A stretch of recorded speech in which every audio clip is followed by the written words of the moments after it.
Excuse the frog. Can I welcome you to this meeting of the Planning Applications Committee? Can I start with apologies, please? Apologies from Councillor Nicholl, Councillor Gilroy and Councillor Tuck. Any other apologies? Councillor Dempster, I've been after lunch, Chair. Something personal. Is everybody else present? Or other people unaccounted for? That's okay. Then can I move on and ask if there are any declarations of interest? Councillor McKee. Item 4, Chair. One of the representatives, objectors, is a family member. Councillor Blake. It's not a declaration of interest as such, it's just that I've reconvened complaints against the police subcommittee at 2 o'clock. Me too. Councillor Councillor Ferguson. Likewise, Chair, of Health Board meeting at 1 o'clock. I think we're going to struggle to score it.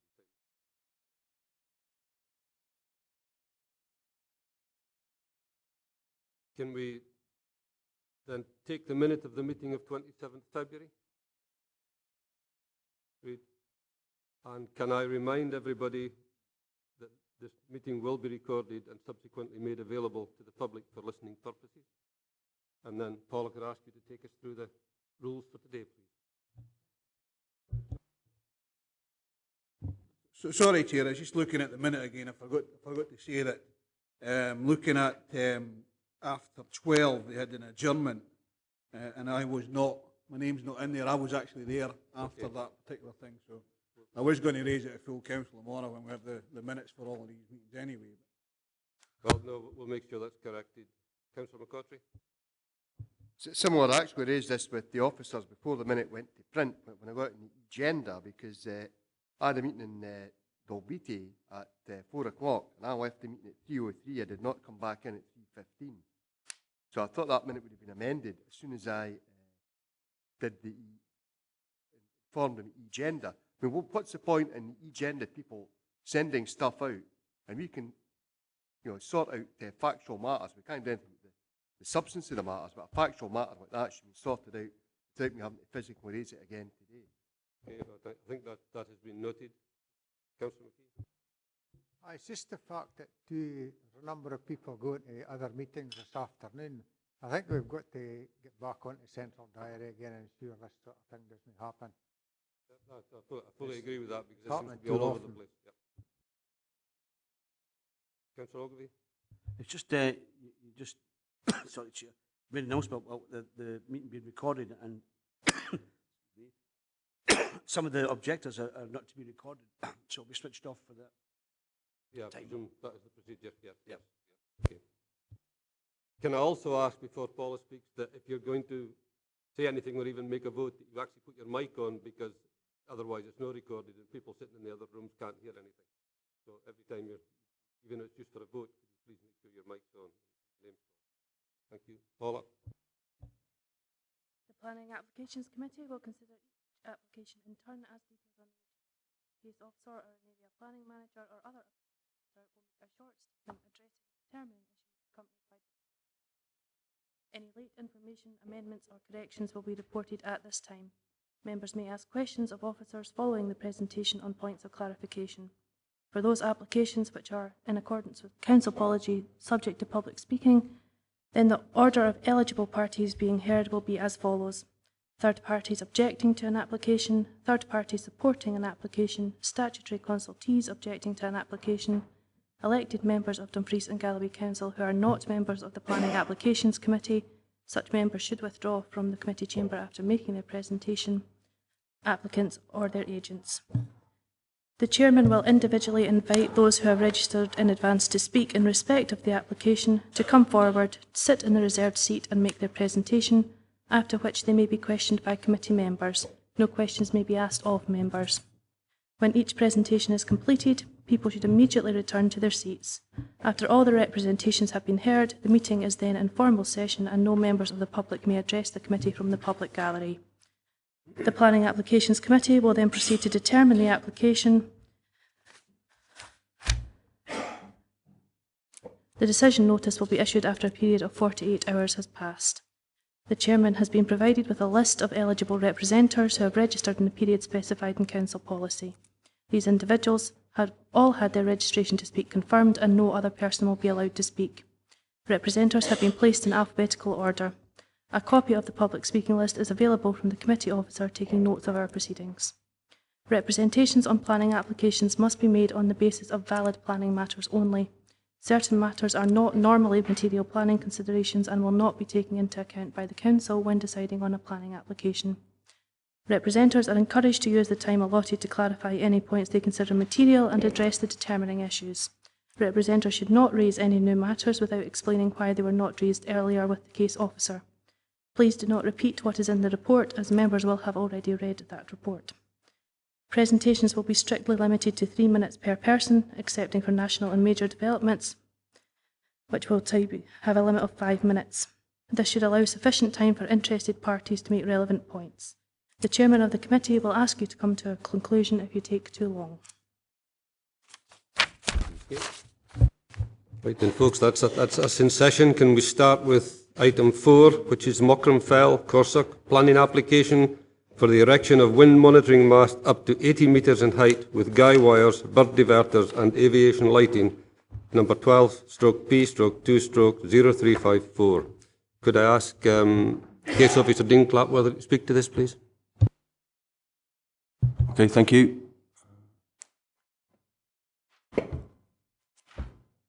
If I can just direct members to page 15 of the agenda, that is a location plan showing the proposed position of the mast relative to the wider area.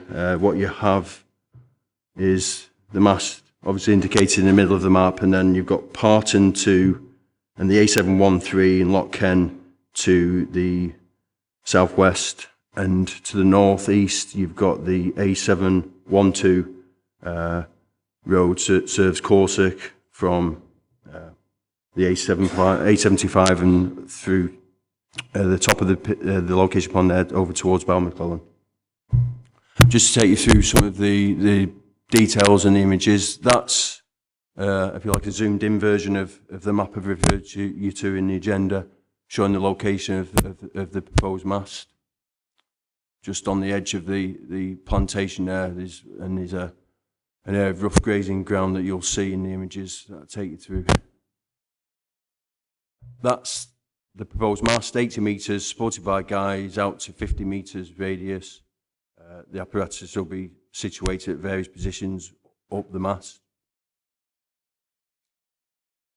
And just to say, the applicant has also submitted details of an omnidirectional, if you like, traditional red aviation light for this mast, so it's part of the proposal in this case. That's an image towards the site from the top of Mochrum Fell. You can see Mochrum Fell, refer you back to page 15 again. It's just about a kilometre, just over a kilometre north of the site. That's an image from the peak of that fell. The mast would be, there's a danger if I point it on there, it's not going to be entirely accurate, so I'd rather try and explain. There's the clear area in the middle foreground coming in from the left in the trees, and it comes to a tapered point in just about the centre of the photograph. Well, the mast would just be at the edge of the forest, very close to that taper, if you like, the arrowhead of that clearing. That image that I'm taking you to next is in the clear area to the left and beyond the taper there. So I'm at the opposite side of the site, looking back up, obviously different weather conditions, back up the clearing towards the position of the mast, which will be just right of centre horizon in the trees. You see in the background there on the horizon, that's the hill of Ben Shinny, just coming into from the right. And then that image is panning right from the previous. Because of the hazy conditions, you can't really make it out, but there's Ben Shinny there. You can see it's a dark horizon. Mochrum Fell is in there. It's higher, and it's beyond the trees that you see coming in from the right. That's it for images. Just to refer you, the key issues are set out in the report, paragraph 4.2. And following the assessment in the subsequent paragraphs, recommendation is to approve the proposal subject to the conditions set out 1 to 3. In this case, due to the proposed mast falling within the unofficial safeguarded area for Glen Swinton Aerodrome, the applicant proposed traditional red aviation lighting, and that's confirmed as a suggested requirement by the operator of Glen Swinton Aerodrome to safeguard flights to, into and out of that aerodrome. So the usual case is we look for infrared, but in this case, because of the position relative to the aerodrome, we've recommended that the lighting is approved as submitted, which is red aviation, omnidirectional lighting. Nothing more to say at this moment. Okay. Any points of clarification from members? No, then Councillor Maitland, Councillor Maitland, sorry. Chairman, I just wanted to go back to the lighting there and to be absolutely clear what was asked for. I've read by the Glen Swinton Aerodrome no objections, and I don't see that they actually were asking for infrared, for non-infrared, for lighting there. They simply said that it wouldn't be coming over there. They wouldn't be expecting aircraft to come in from that area. So I'm surprised that you mentioned Glen Swinton, if I could just be completely clear. I understand the MOD is looking at it, but Glen Swinton. Case officer. Thank you, Chair. If I could clarify, the omnidirectional 25 candela red lighting came in as part of the application, and in response to that, the aerodrome operator raised no objection to the lighting on that basis. It's understood that given the nature of the aircraft that take off and land at Glen Swinton, they're not obviously MOD aircraft or civil aircraft. You're looking at private enthusiasts. They don't have necessarily the equipment to pick up an infrared light when they're actually up in the air, so the red light is safer from that perspective because it can be seen by the naked eye. You happy with that, Councillor Maitland? I understand what was said, yes. No more points?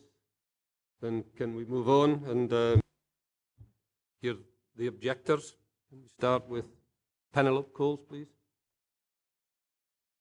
Can I say you have 3 minutes?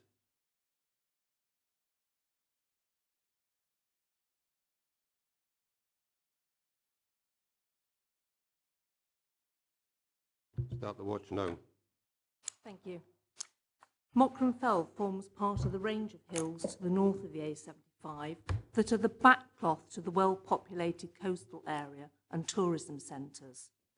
This mast, by virtue of its design and siting, will adversely impact on the landscape, on the natural heritage, routes used for tourism, recreation, and the amenity of the surrounding area.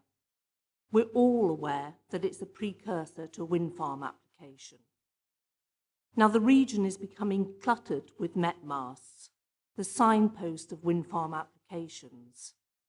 I've been looking at the applications for Met masts, just Met masts only, not those incorporated within any wind farm application. Since the start of 2010, there have been 86 Met mast applications in Dumfries and Galloway, while in our neighbouring region, Scottish Borders, there have been only 24. And in our region, the numbers have been growing year on year. In the Borders, they're reducing. We're being targeted by wind energy developers. And the duration of the time being requested for these Met masts is also increasing. In 2010, the norm was 2 years, with 1 or 2 asking for a little bit more, giving an average of 2.1 years across 2010. In 2011, it went up to 2.9, the average over the year. And in 2012, the 40 applications were for 2.8 years on average. Now this year, we've had 4 applications so far. 3 of them have asked for 3 years, and Mochrum Fell asked for 5, although I am grateful that the case officer has negotiated this down to 3 years. I would like councillors to refuse this application, and I realise it's unlikely, but you have reduced the duration to 2 years in the past, and I request that you consider doing that again. I've only ever found 2 Met masts that have been referred to the Scottish Government at appeal. The first one was reduced from a 3-year duration to a 2-year, and there was one by the reporter last week in Aberdeenshire 30 seconds. that again was reduced from 3 to 2. So you would be in very good company. 2 years is a reasonable for 1 year's accurate data. Thank you. Members, any questions? No. Thank you, Mrs. Coles. You can take your seat. Next is Ray Lee. Could you come to the table, please? And switch the mic on. And your time starts now.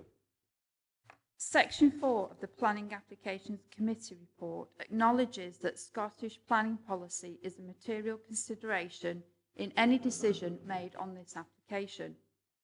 Scottish Planning Policy paragraph 92 states, quote, "The planning system has a significant role in supporting sustainable economic growth in rural areas.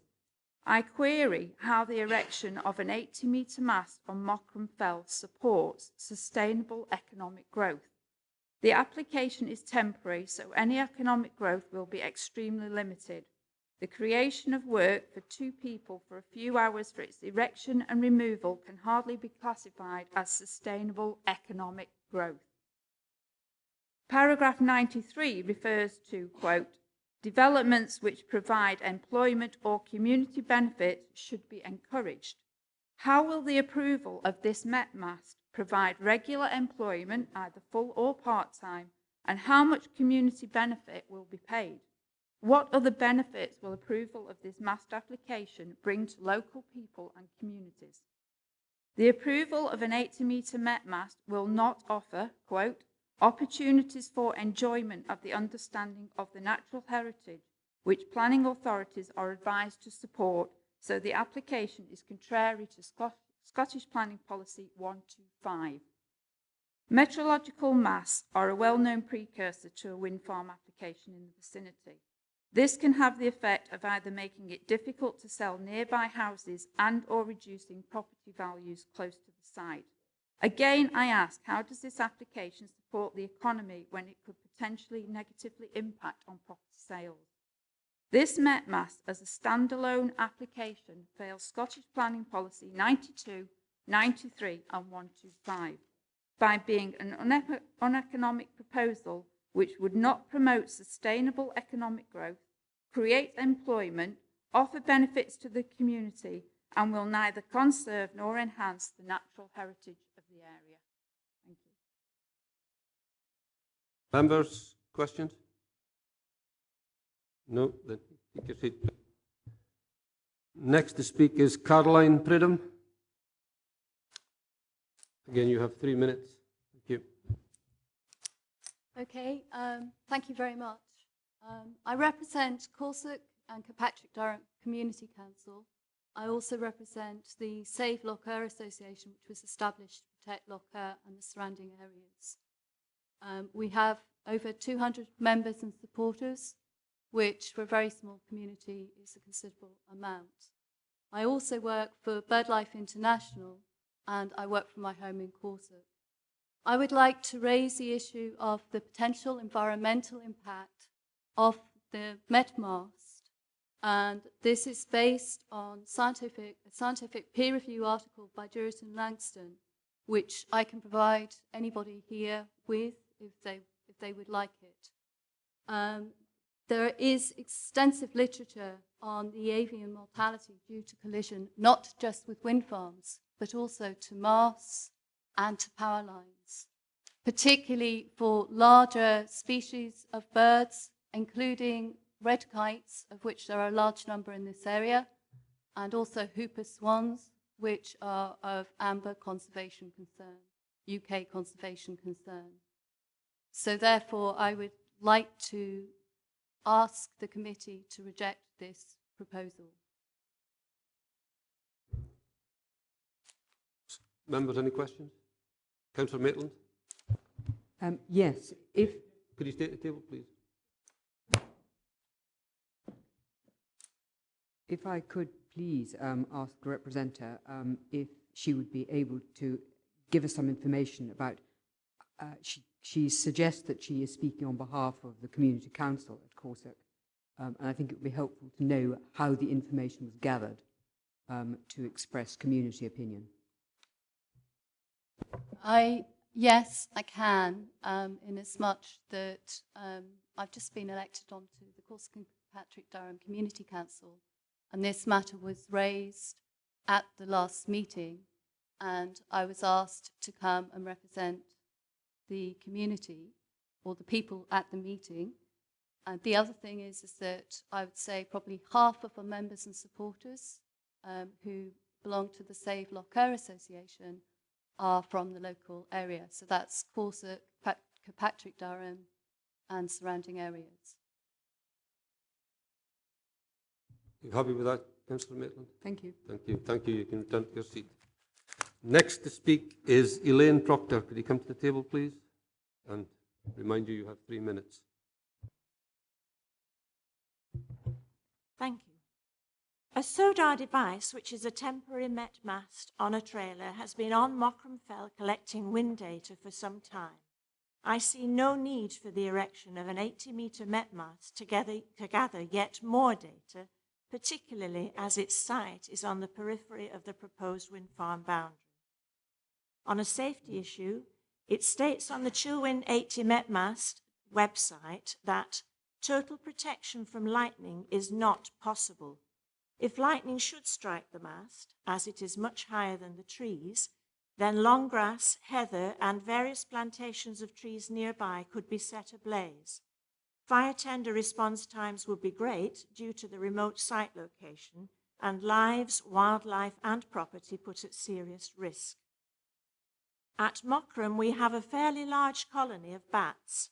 One summer evening, we counted 360 bats exiting the colony within 10 minutes before we retreated inside to escape being eaten by the midges.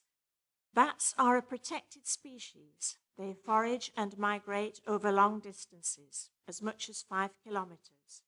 Bats are a protected species, and current research shows that since the arrival of masts and turbines, bat mortality has run into the hundreds of thousands. Migrating bats often fly between the 50 to 80 metre range without using echolocation, and this could be the cause of many of the collisions. Also, bats use trees for roosting and could mistake this mast for a roosting site with disastrous consequences. Bats are attracted to noise from spinning anemometers, and any heat given off from the mast will attract insects, which in turn attracts bats.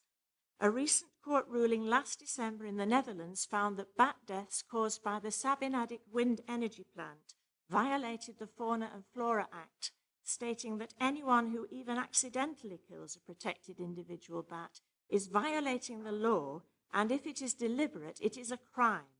The wind energy plant was immediately shut down. The presence of our colony of bats at Mochrum should be sufficient in itself to warrant refusal of the met mast and the ensuing wind farm. It is clear from the unprecedented number of objections you have received that this met mast is not wanted by locals and visitors. 30 seconds. Visitors to Scotland alike. If democracy is to be served and the wishes of the people of Dumfries and Galloway honoured, then this met mast application must be refused. It is within your hands to save Scotland's landscape for generations to come. Thank you very much for listening. Thank you. Any questions from members? Councillor McComb. Thank you, Chair. I'm intrigued by this trailer-based anemometer you talk about. Could you give us any further information on how long this anemometer has been based on the hill and roughly what height it has been measuring at? Thank you for asking the question. We only found out about the SODAR device when we were given a copy of the scoping report that came to us, and we found the information that the SODAR device had been there. There was no information about where it was placed or how long it had been there, and we have not been able to find that information. Thank you. You're welcome. Any other questions? No. Then can you turn to your seat, please? And could I have Mr. Trevor Proctor?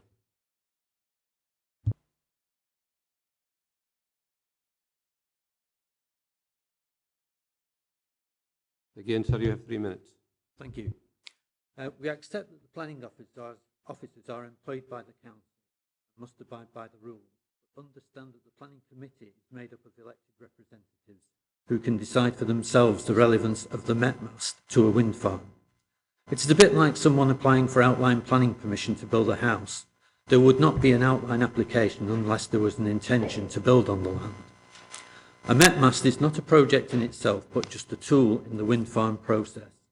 The applicant for the mast is Falk Renewables Wind Limited, who are wind energy developers. There will be no application for a Met mast if not as a precursor to the proposed wind farm, comprising 15 turbines, each 137 metres or 450 feet high, which have already had a scoping application. As such, they are intrinsically linked and cannot be considered separately. The mast would be an industrial structure blighting an area appreciated by the local community that lives in the area. This area is beloved by walkers, tourists, dog walkers, bird and wildlife watchers, photographers and cyclists. Mochrum Fell Walk is one of the walks currently featured in the Southern Upland Way website. Personally, we live in one of 3 properties 1 kilometre from the proposed mast, only 50 metres from the proposed wind farm site boundary, and with all 15 proposed turbines within 2 kilometres. Guidance in paragraph 190 of the Scottish Planning Policy recommends a 2 kilometre exclusion zone between properties and turbines, which means no turbines should be allowed, and so the mast application should be rejected. Tourism is crucial to Scotland's economic and cultural well-being. It sustains a great diversity of businesses throughout the country, generating over £4 billion for the economy and employing 200,000 people, 9% of the Scottish workforce, with 90% of visitors citing scenery as either important or very important to their choice of Scotland as a holiday destination. In Visit Scotland, What to See and Do in Dumfries and Galloway in 2012-13, Wildlife and Nature, there is a photo of the view from Ben Ann Viewpoint on the Galloway Kite Trail, clearly showing Mochrum Fell in the distance. It would certainly not enhance the visitor experience to see a mast or range of turbines there. 30 seconds.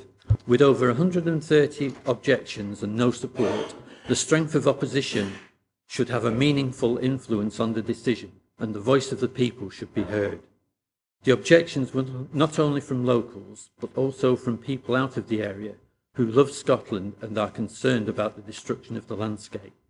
I would hope that you will make up your own minds as to the relevance of the mast to a wind farm and send a clear message to the developers that this is a totally unacceptable site for a Met mast. Could you close, please? Subsequent wind farm by refusing this application. Thank you. Members, questions? No questions, then Mr. Proctor, I believe you're also going to speak on behalf of R. Duncan Ferguson, and again you have 3 minutes. This is from Captain Ferguson, who lives at Glenlair. It's his letter which I'm just reading out. First, may I apologise for my absence on other matters, and secondly ask your indulgence in reading this letter to the committee, outlining my own and my wife, Mrs. Henrietta Ferguson's objections to the proposed development at Mochrum Fell.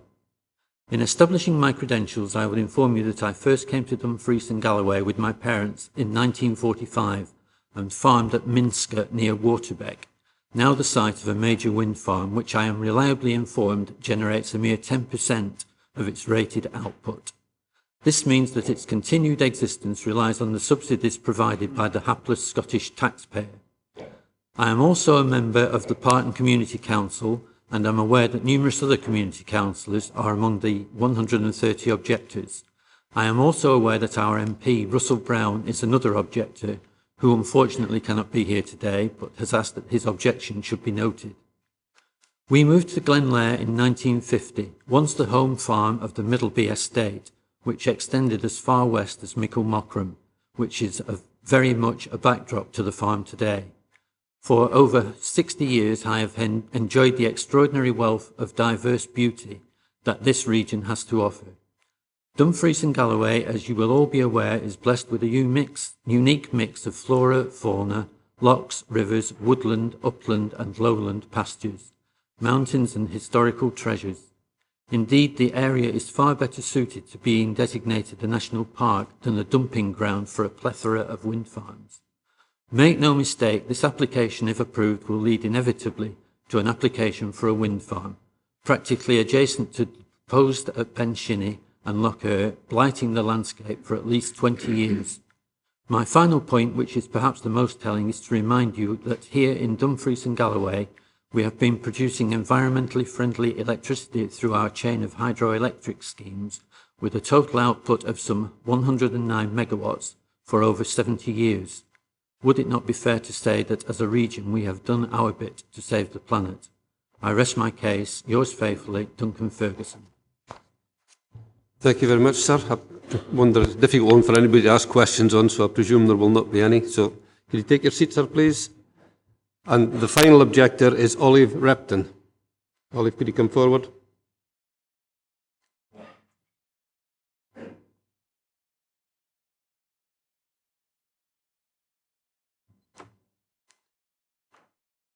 You have 3 minutes. Okay.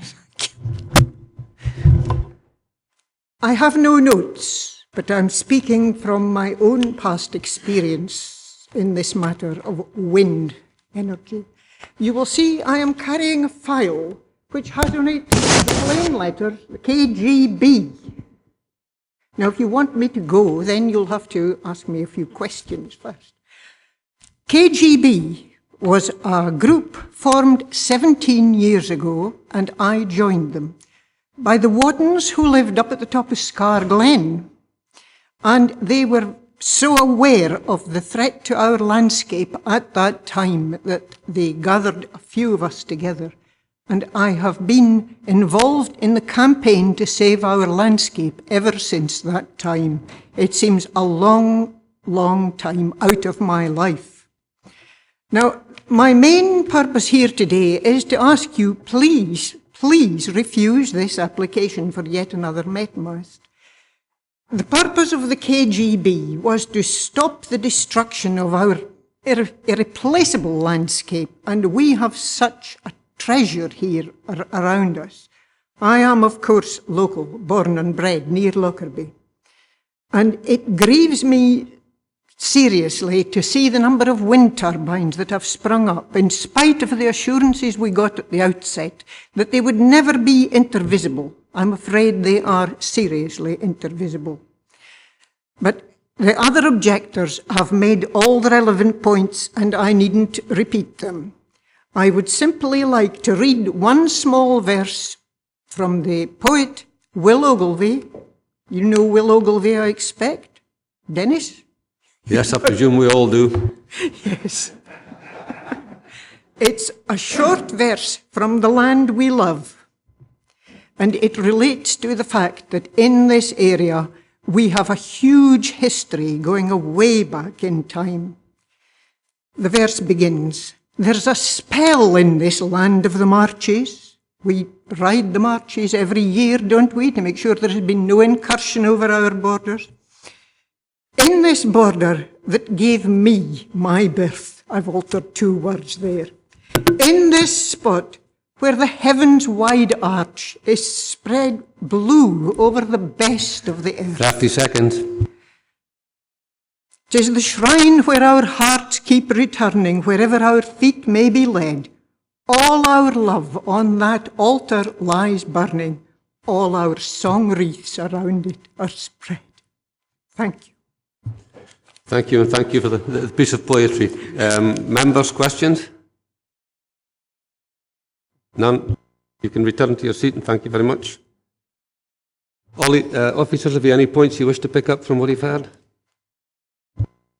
There's just really one point of clarification, Chair. Reference to 4.4 of the report, there was an appeal against an anemometer mast at White Hill near Auchencairn, near actually where Mrs Repton lives, and she'll probably recall the appeal because she was also at the site visit with myself. The issue that's raised in terms of having to look at the application that's before us today, which is for a Met mast, was the same as it was then, and our view was looked at by the reporter, and the reporter agreed that, you know, we had to look at the case as it was put before us. It was for an anemometer mast. If or when an application came in after that for wind turbines, we could only really look at the merits of that case if and when it had been submitted. So, you know, that argument has been accepted on appeal. So in other words, really, the members assembled today are to look at the acceptability or otherwise of this anemometer mast, but not to make a decision on the basis of potential wind turbines that may or may not come in at a later date. With that, members, we are in session. Councillor Dryburgh.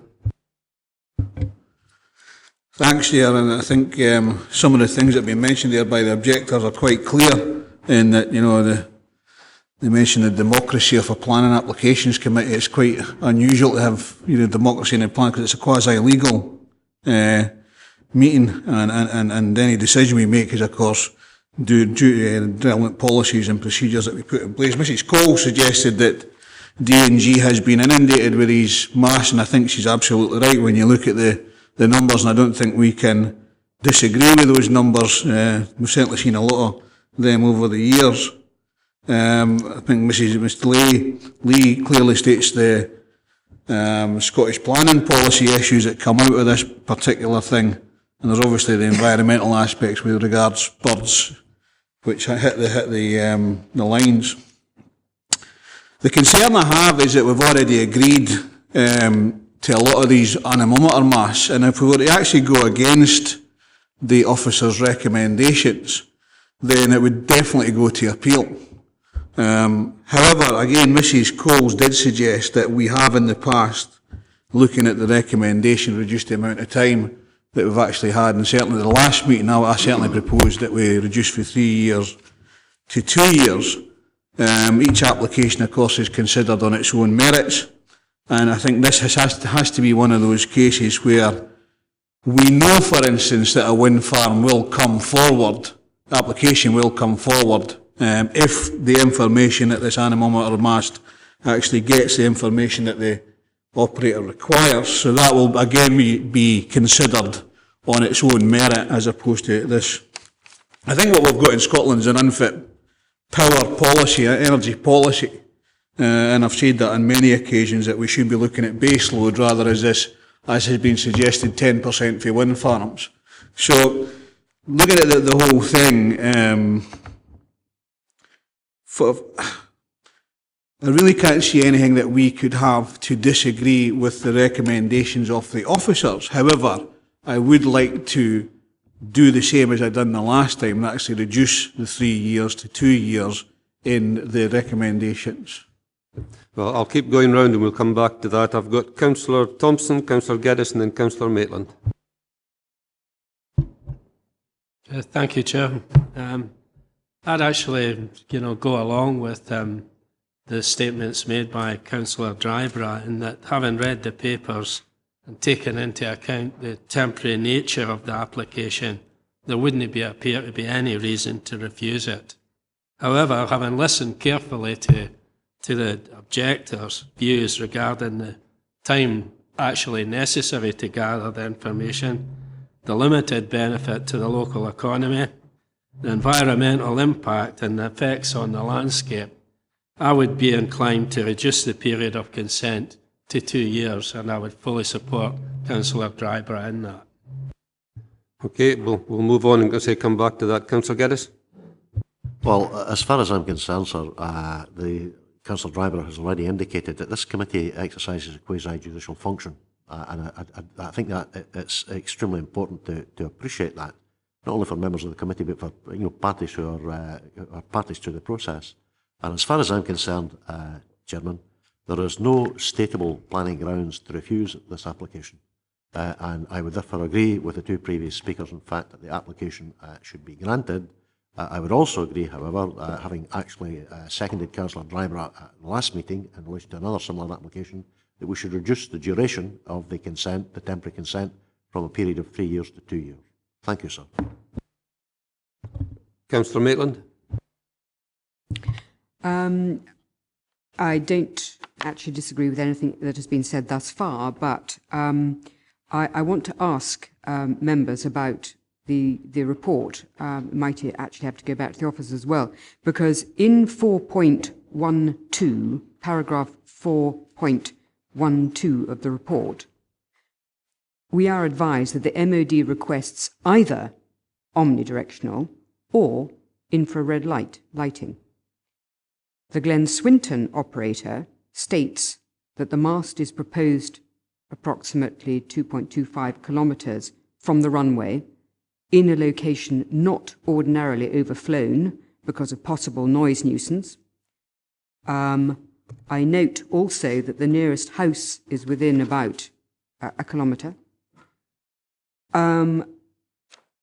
I agree with members that this is slimline and backdropped by contours, and we have not a shred of reason not to agree it on terms of our policies.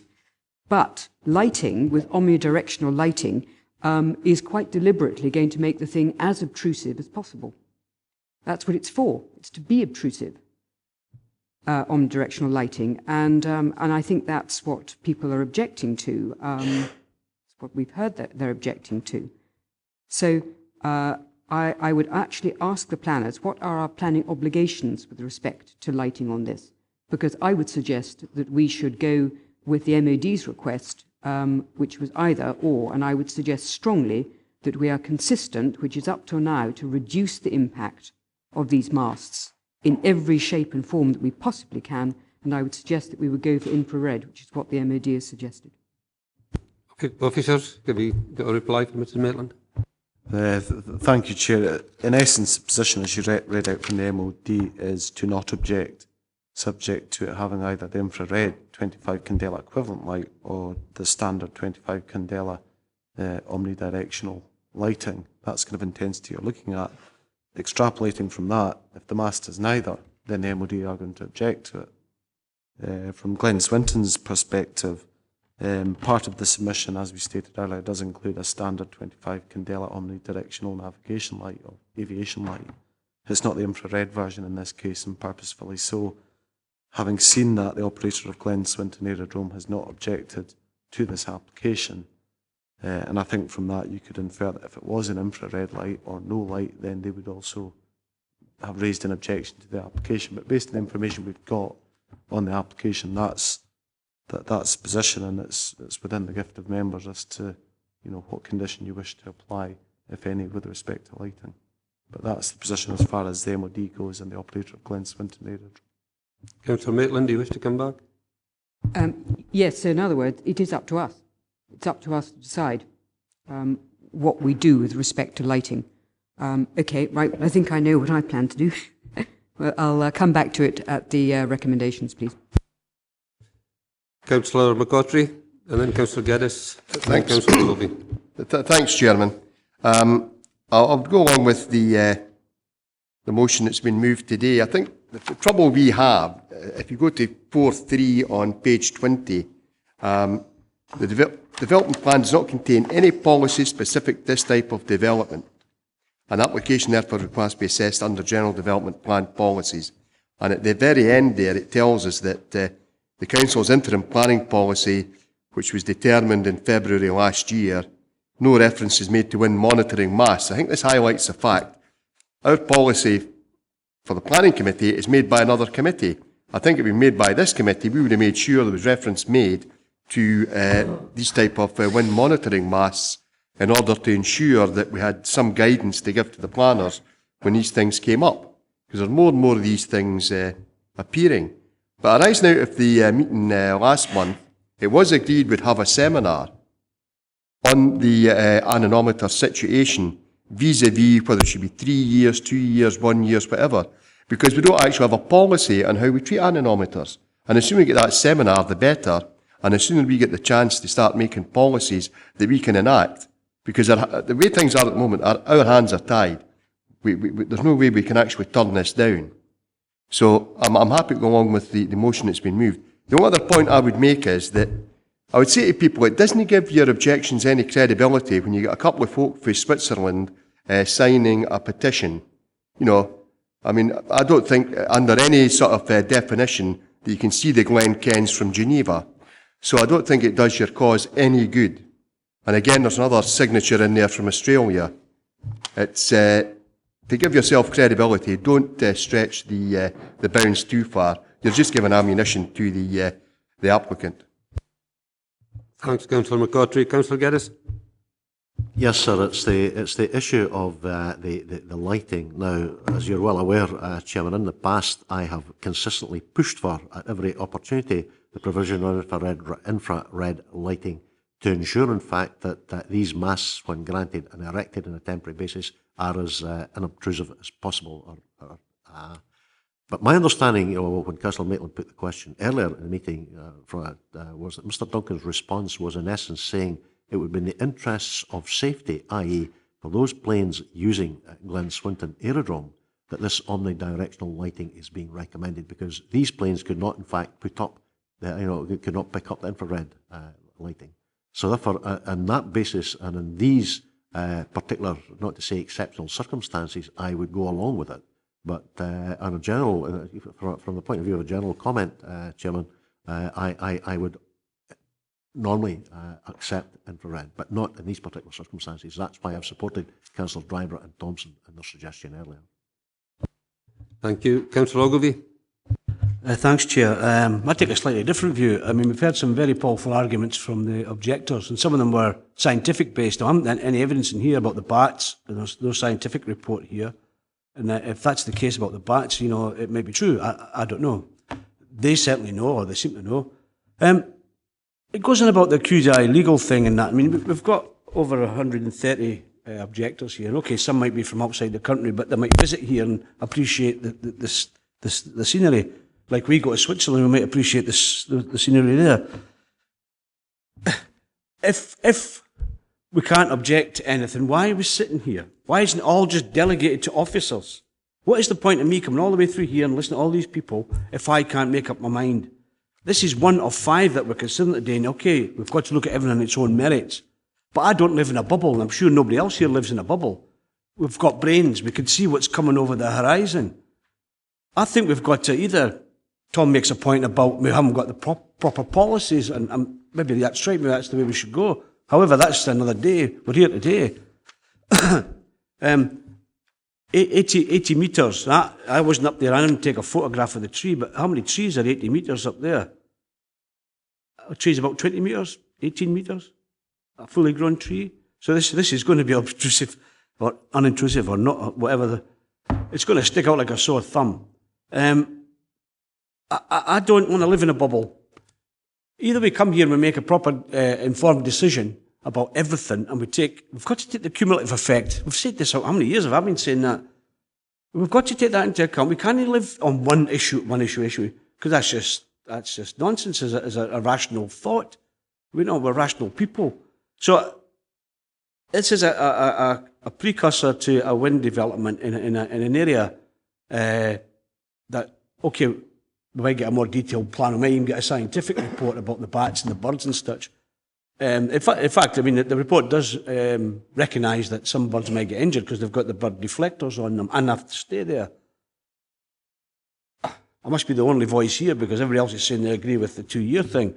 However, I would be kidding myself on if I didn't make an objection or put a proposal forward that we should reject this based on the fact that we haven't got the scientific data. There's an accumulation effect. I don't mind if I get slapped over the wrist for this. I don't know where I'm straying offline, but QSI legal. We live in a democracy. I stood for election, what I did. And we're there to represent people. Okay, we have to have policies, and the policies are there. Maybe they're disjointed at the moment. But I would object because we've not got the scientific evidence based. We don't know what damage this might do to the bats. Now, I don't know what policy that fits under. Is it development policy or siting and design? I'm not sure. But anyway, that's my view. And so I would move that we reject this. And hopefully I'll get a seconder. Councillor Dick. Chair, as a point of order, first of all, could I apologise for being late, and just to make the point, I will not involve myself in the debate on this particular item since I haven't heard everything and I won't vote. Thank you. Right, Councillor Maitland. I wonder if I could take guidance from you as to where we've got to, because... I'm ready to proceed to the recommendations. Thank you very much. Councillor McComb, just before I do. Thank you, Chair. Councillor McCaughtrey highlighted a weakness in our wind farm policy, that these anemometer masts are considered in total isolation.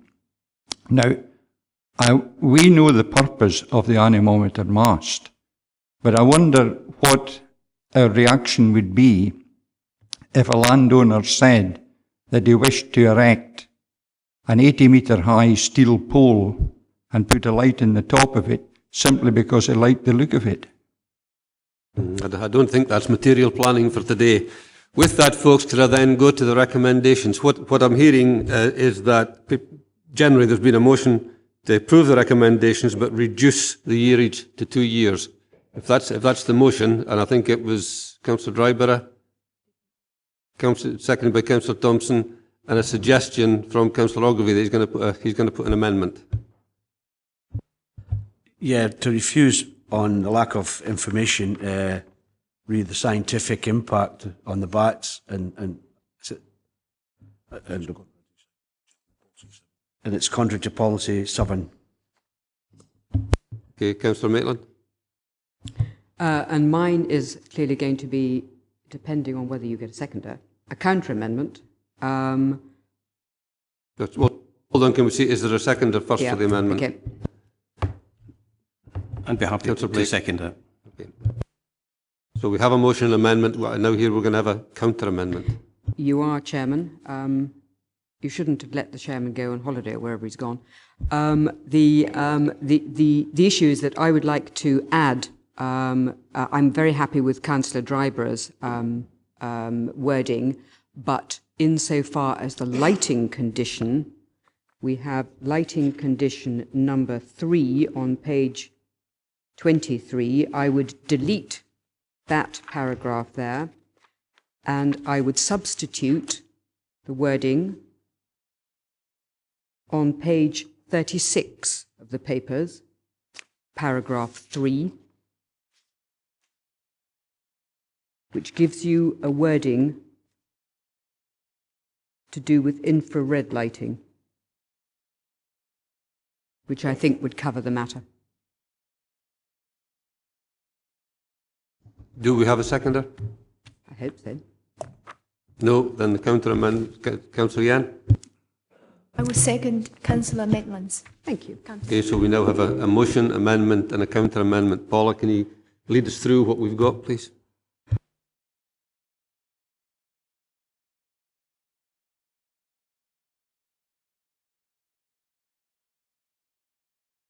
Right. I'm being advised that we should first maybe decide whether we're going to grant or refuse and then decide on the conditions. Take the two against each other. Good. Councillor McCaughtrey? I don't think that's the point. I mean, the normal method would be amendment against counter-amendment. Whoever wins that against the motion. Don't start changing the rules of the council at this stage of the game. I was taking advice, but Paula, could you give us a reason for your advice, and then I think we go back to the... Right. Okay, we will go to counter-amendment against amendment. Okay, the amendment proposed by Councillor Ogilvie, seconded by Councillor Brake, is to refuse the application on the basis that we do not have sufficient data on bats, and it's contrary to policy 7. The counter-amendment proposed by Councillor Maitland, seconded by Councillor Yen, is to approve the application subject to... I'm sorry, Councillor Maitland, are you happy with the change to condition 1 as well as condition 3? Is that your proposal? Condition 1 is for 2 years? Yes. Yes, I am happy with that. Subject to amendment of condition 1 to a period of 2 years, and subject to amendment of condition 3 to the wording as set out on page 36 of the report, providing for infrared lighting to be fitted to the mast, and subject to condition 2 as set out in the report. Okay. Correct. Councillor Mayo. Counter. Councillor Blake. Amendment. Amendment. Councillor Dryborough. Abstain. Councillor Ferguson. Counter. Councillor Geddes. Abstain. Councillor Yen. Counter. Councillor Hislop. Abstain. Councillor Maitland. Counter. Councillor McCotry. Amendment. Councillor McComb. Amendment. Councillor Ogilvie. Amendment. Councillor Thompson. Abstain.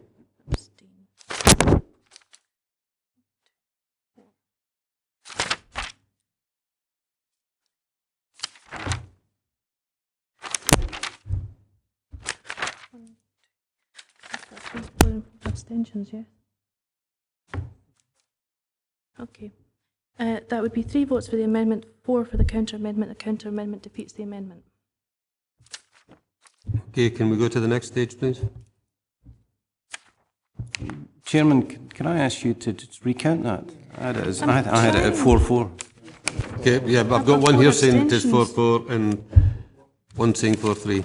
Okay, sorry. I will run through my note and please them to correct me. Councillor Mail was counter. Councillor Blake amendment. Councillor Drybrow abstain. Councillor Ferguson counter. Councillor Geddes abstain. Councillor Yen counter. Councillor Hislop abstain. Councillor Maitland counter. Councillor McCotry amendment. Councillor McComb amendment. Councillor Ogilvie amendment. Councillor Thompson abstain. Yeah, it's 4. Okay. Okay, my apologies, my mistake. Would you like to Casting measure vote, casting vote? counter. Counter.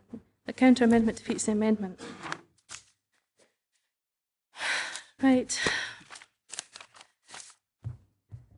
Therefore, move to the motion and the counter amendment. The motion is to approve the mast subject to the conditions, which is the amendment to condition 1 only. The counter amendment is to approve subject to condition change to conditions 1 and 3 as proposed by Councillor Maitland. Is that everybody? Everybody ready? We okay? Right. Councillor Mayo. Motion. Councillor Blake. Abstain. Councillor Dryborough. Motion. Councillor Ferguson. Counter. Councillor Geddes. Councillor Yen. Amendment. Councillor Hislop. Motion. Councillor Maitland. Counter amendment. Councillor McCotry. Motion. Councillor McComb. Motion. He's not here. Councillor Ogilvie. Abstain. And Councillor Thompson. Motion.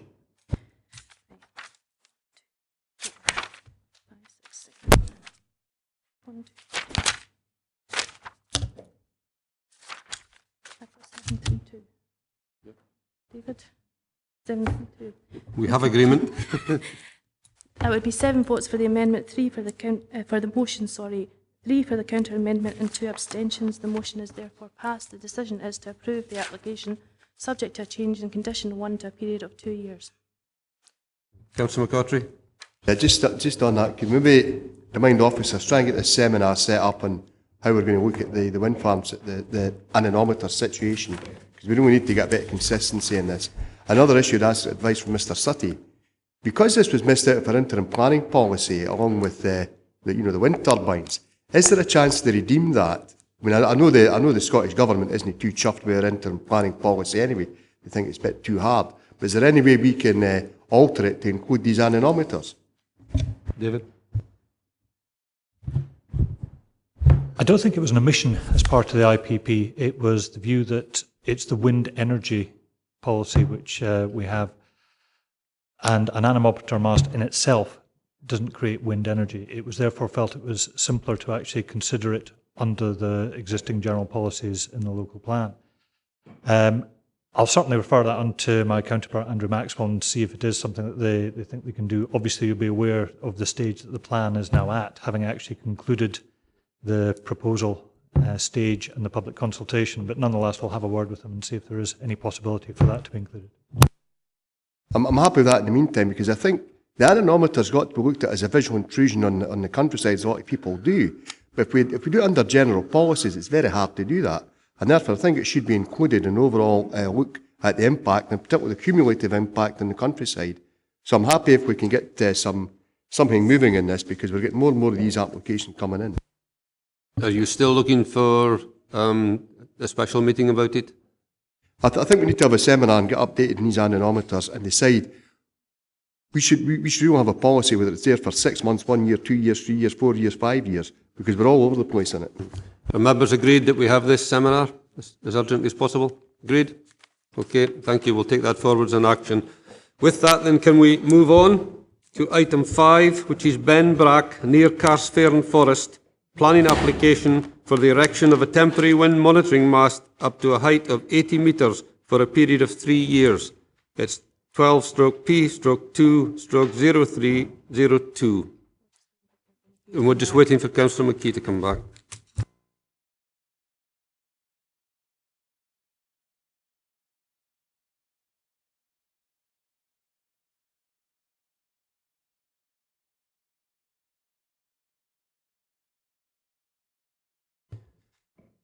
The case officer is Dean Clapworthy. Dean, over to you to take us through this report.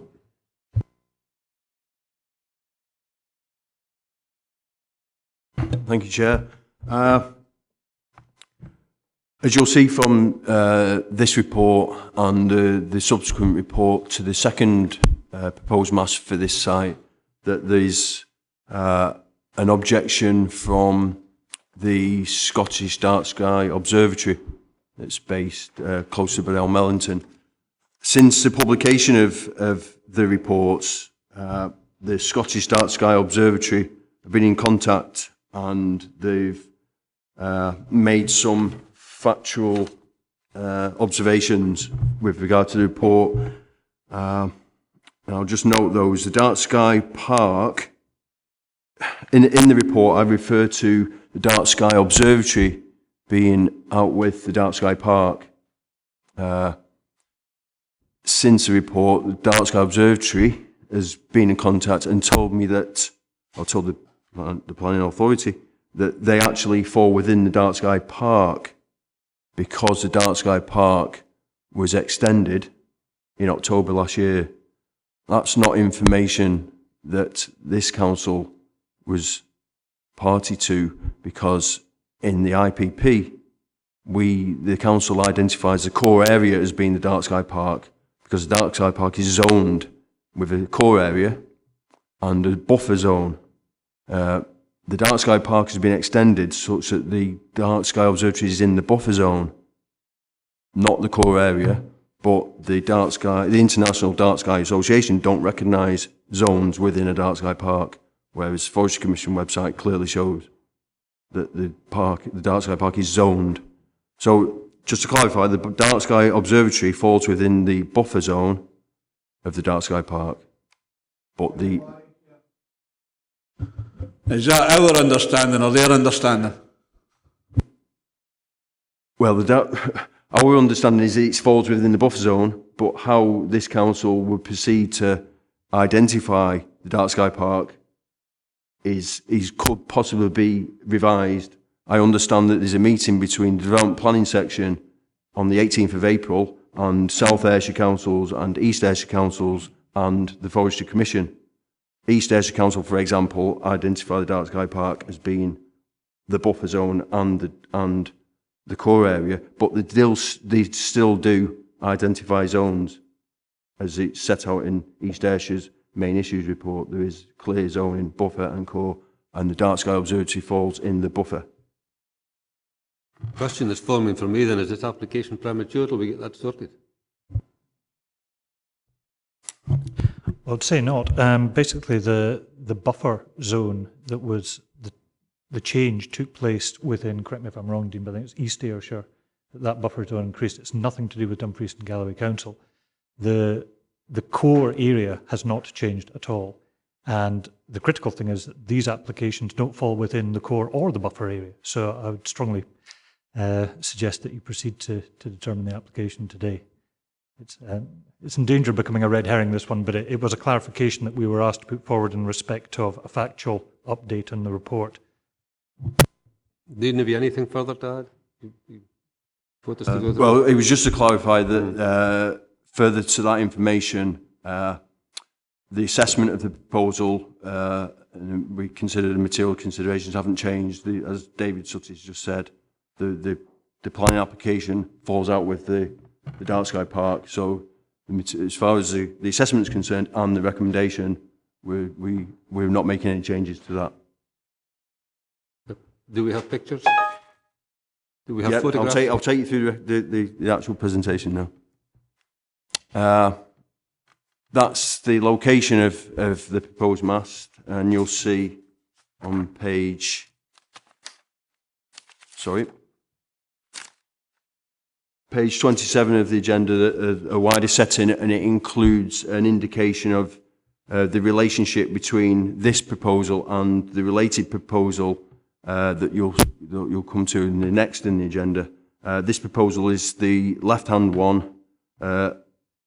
This proposal is the right-hand one. Lower down the north-east slope of Benbrack, just on the edge of the forest. That's a proposed anemometer mast, 80 metres high, supported by guys, out to a radius of 50 metres.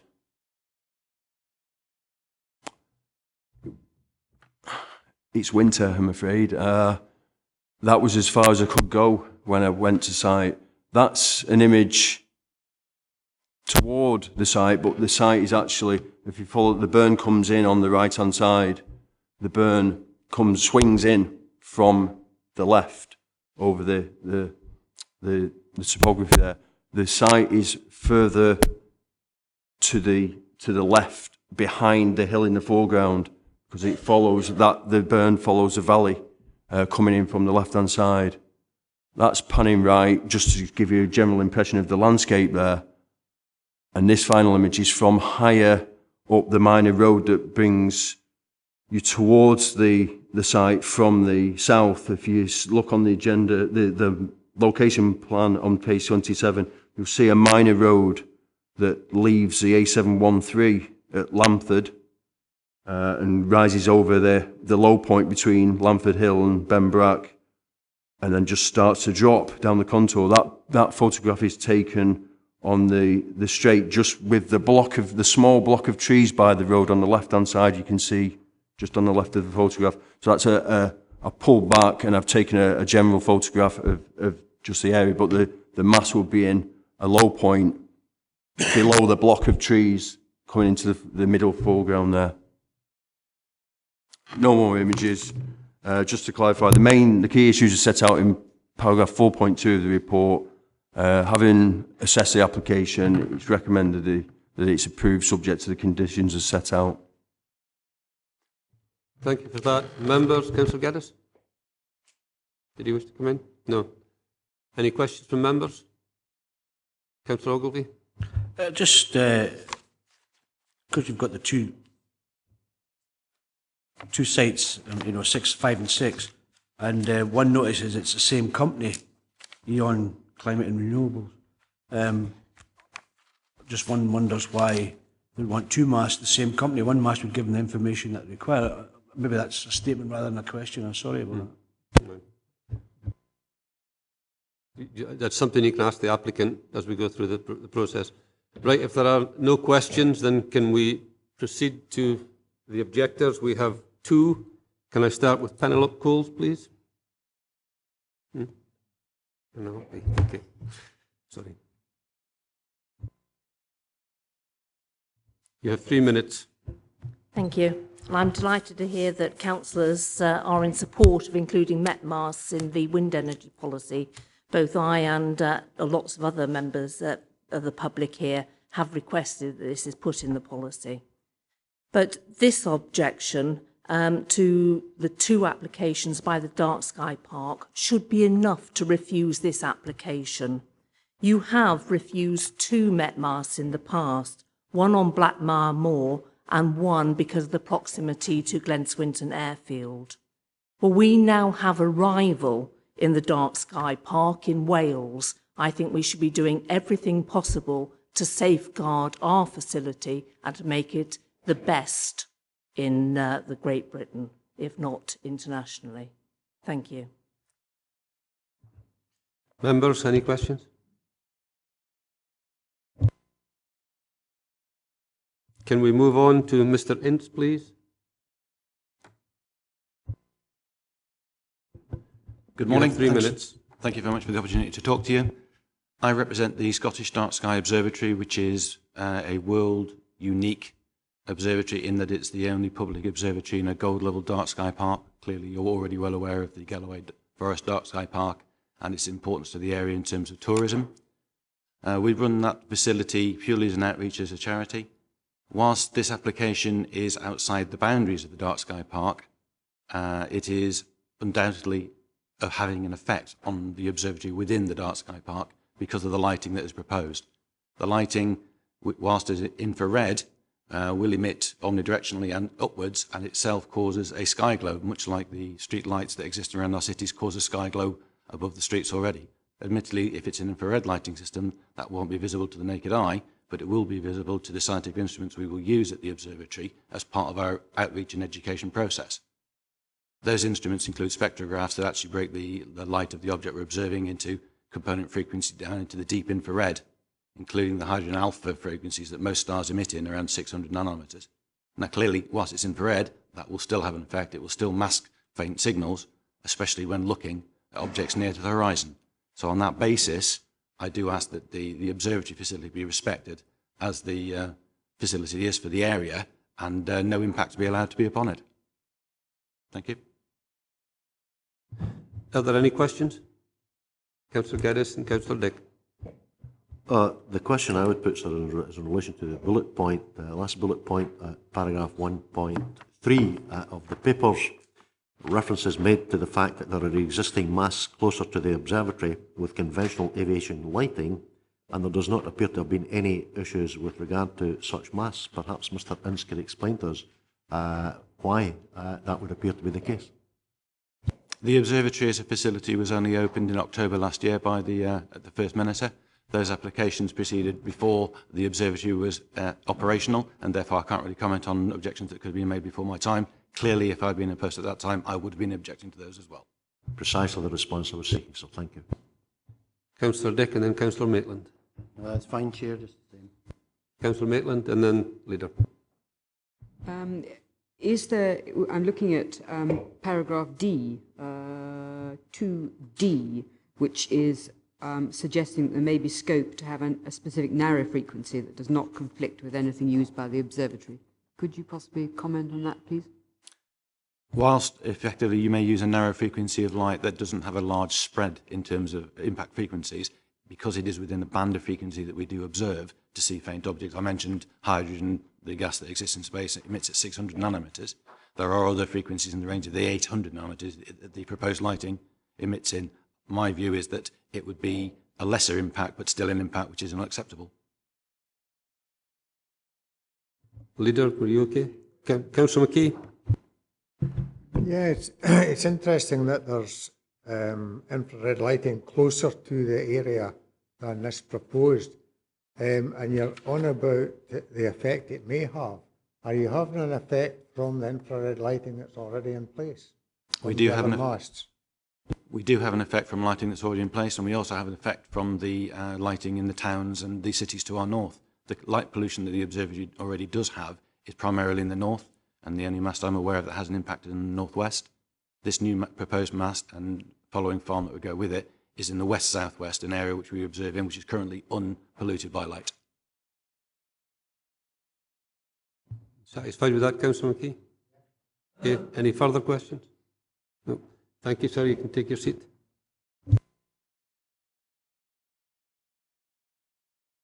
Can we now hear from the applicant, Mr. Nick Taylor? Again, sir, you have 3 minutes. Thank you, Mr. Chairman, and thank you for the opportunity to speak today.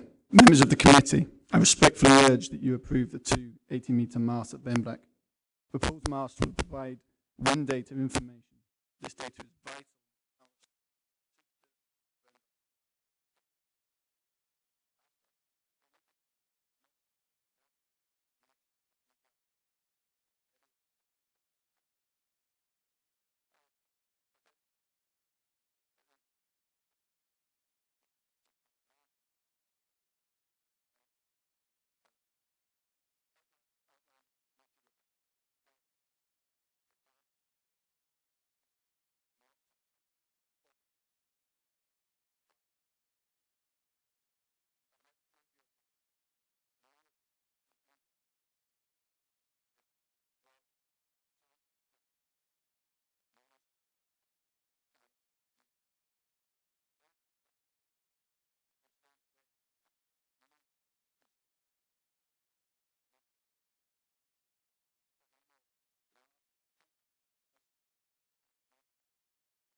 point out that though the land is lower,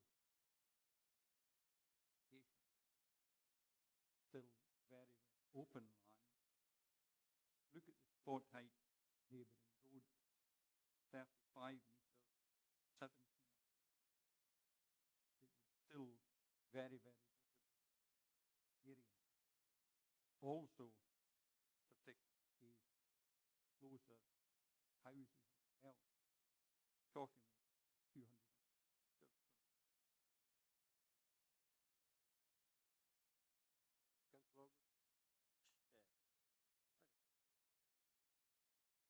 Councillor 441, all I've read it. I just want to ask the question. That's incumbent on all planning.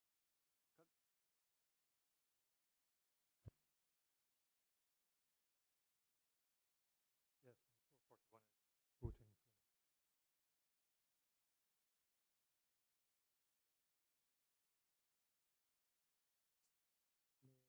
Paragraph 4, welfare where it indicates that PGLA guidance tells the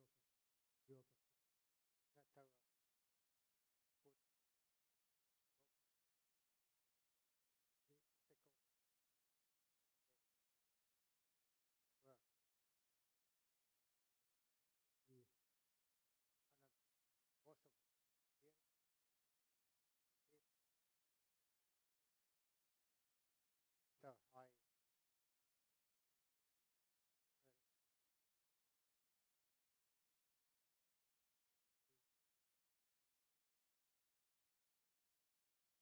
Nobody else? Voice mine.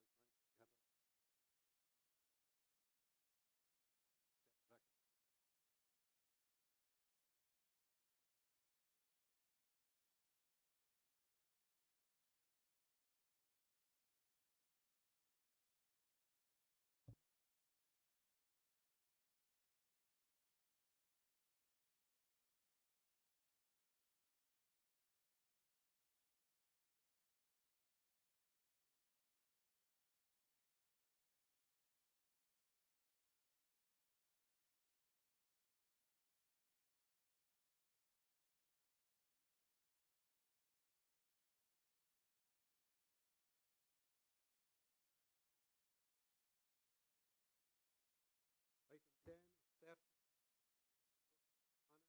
Planning. Dwelling.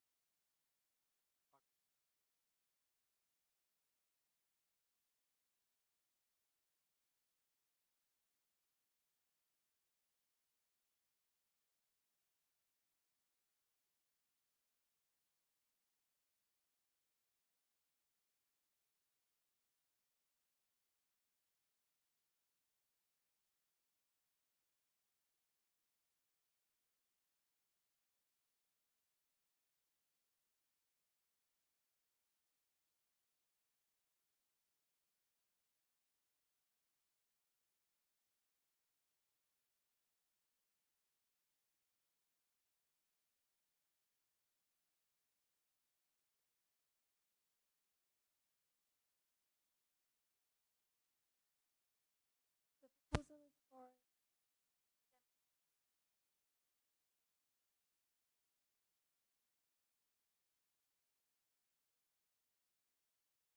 form a private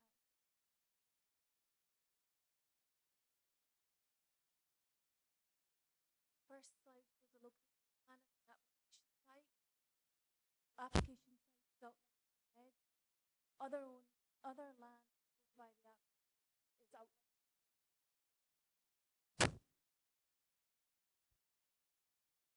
Looking westward down Scott Street towards Annan High Street, 34 and 34 and Scott Street are on the left. Looking this photograph looking eastwards up Scott Street.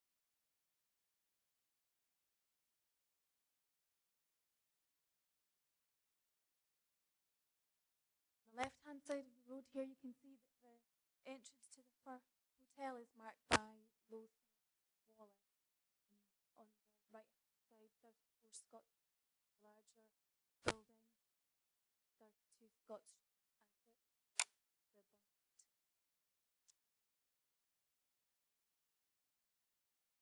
Again, 34 Scott Street is the larger building with a porch in the front.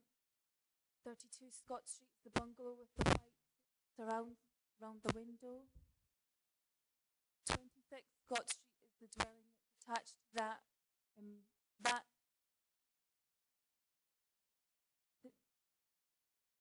26 Scott Street is not owned by the applicant. This photo shows a closer view of the frontage of the building. This final slide shows the block plan of the application site. 32 Scott Street is outlined in red. This would be demolished. 34 Scott Street. Hi.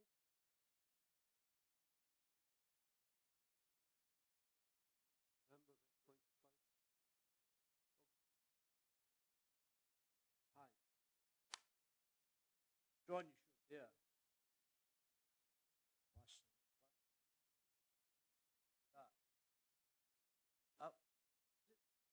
Brand new fence, that dotted line is the brand new.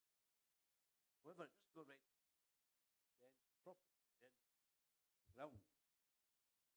Now I went, actually cut off quite a substantial piece of. It's not fence. Like ground. Why?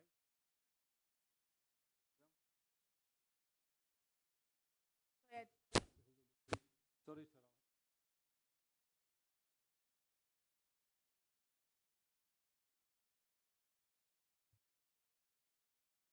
I don't know why the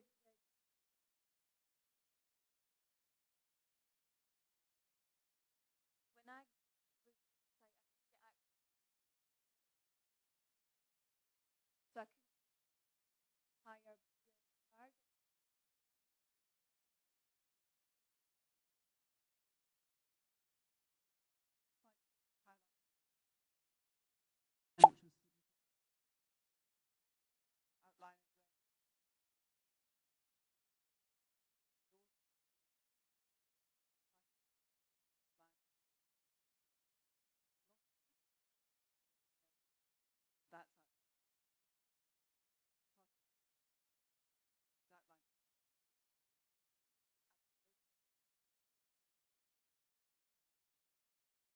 Thanks for that, Jan. You know that question I was asking. Dotted line direct fence. Fence not go right to the end of that. Whose side? Quarters of the down top. House. Garden.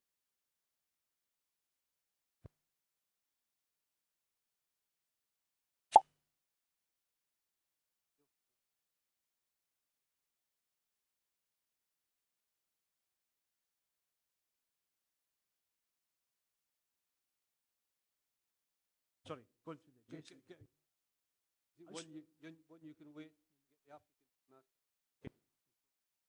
I couldn't. And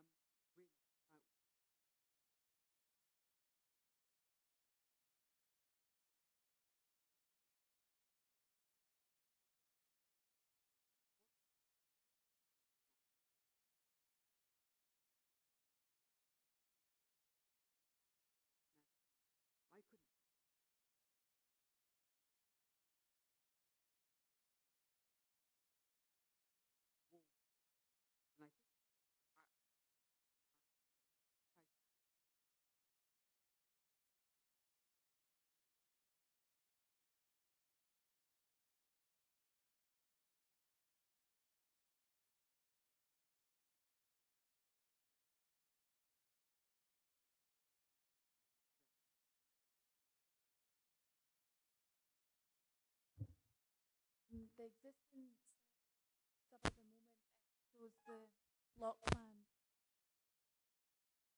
It describes the wall that's going to be put in place as a new 600mm high sandstone faced brick wall formed at the new end.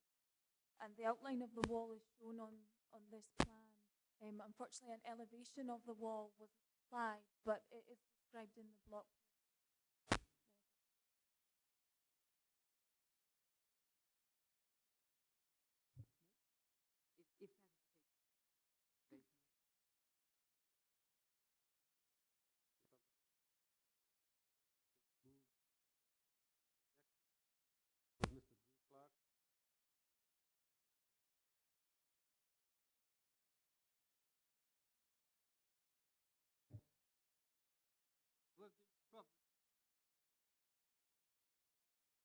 2004,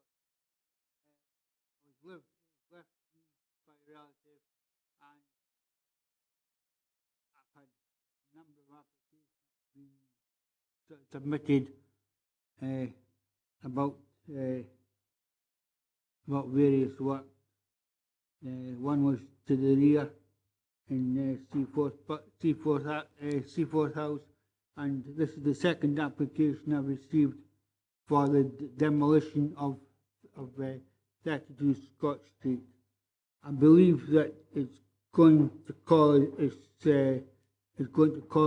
a lot of hazard if it goes ahead, regards road safety to both pedestrians and vehicles. I've noticed as well that the vehicles coming out of the first car park are having to come out onto the street before they turn, and I can see the same thing happening next door to me if the application goes ahead. I've also noticed in this letter that I've got here, dated the 15th of June, there's a number of faults being made regards the classification of 32 Scott Street, sorry, as classified as a semi-detached house, which is, I believe, is wrong. It's a end terraced cottage, as 26 is classed as an end terraced cottage. Also, the postcode is wrong, and finally at the bottom of the letter, you state that the applicant has stated, or whoever's written the letter has stated that no disruption will be caused to 26 Scott Street. Because of the age of the property, I believe this is wrong. It's going to cause a lot of disruption. You have 30 seconds, sir. A lot of disruption is going to be caused because it dates back to 1840.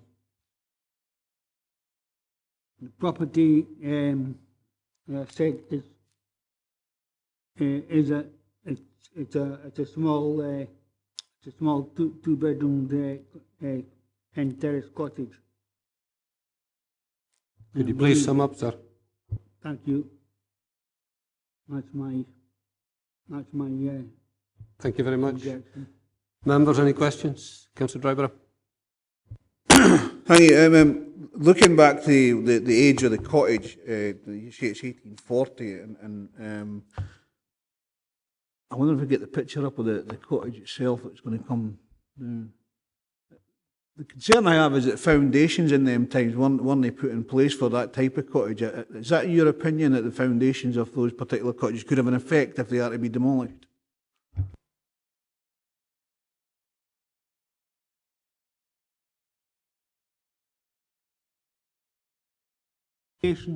For the when I made the objection for the first making behind me, that it was I was told by the planning office at that time when it was in Lockerbie that there was no foundation to the property.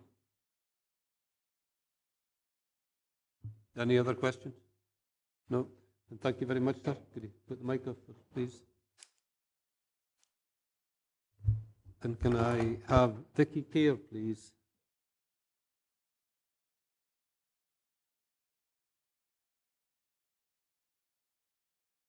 Again, you have 3 minutes. I live at Murrayfield Cottages and represent those who live there. We would like you to consider the following points when you make your decision today. There are various issues around safety, parking, access, and the specific impact that this development would have on various properties and the general public who live in and frequent Scott Street. and I would urge you to read again the objections which have been submitted.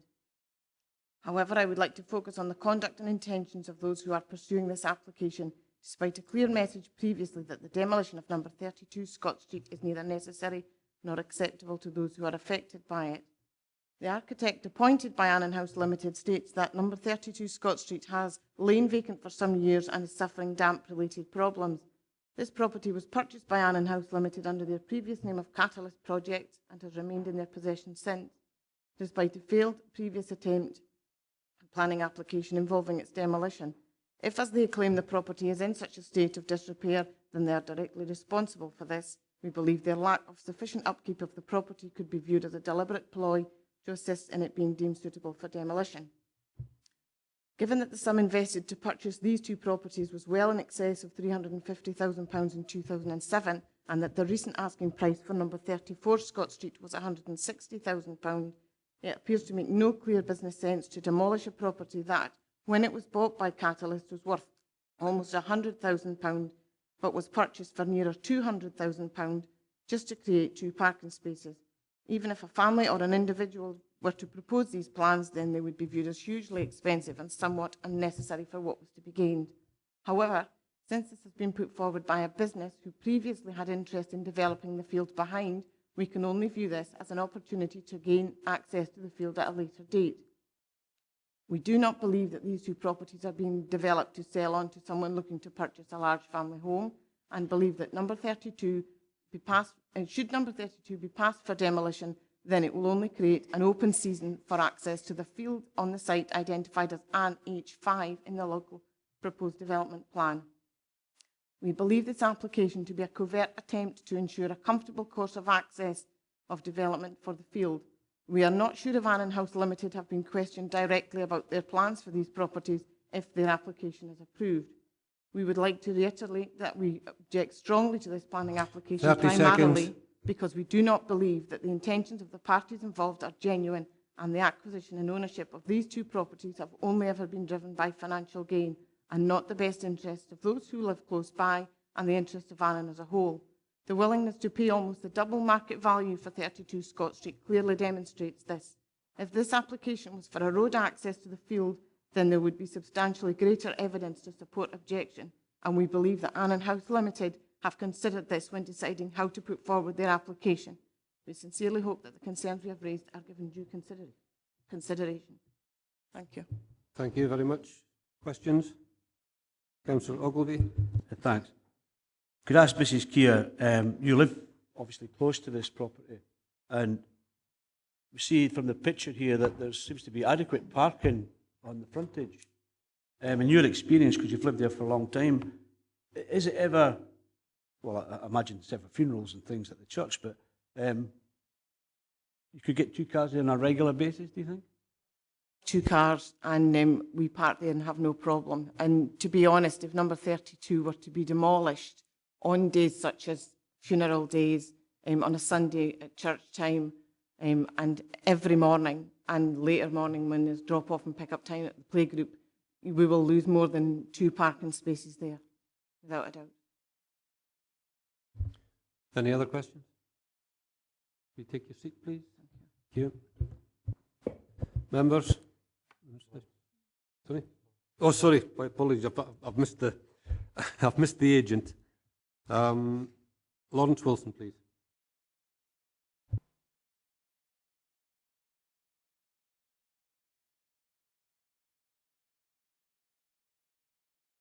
Yeah, and you have 3 minutes, sir.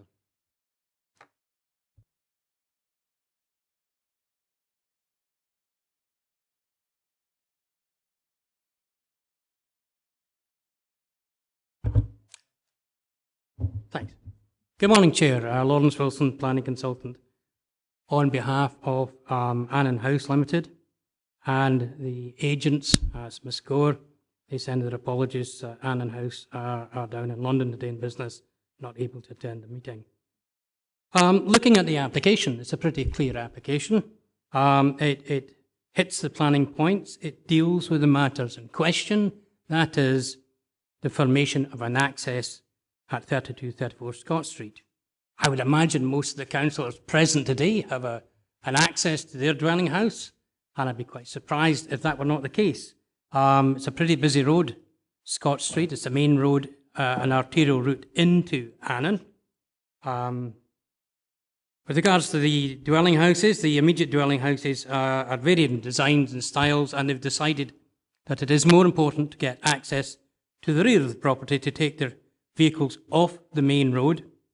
With regards to the objections, comment, Council Roads Officer, no objections, subject conditions, and a string of conditions which can be met by the applicants.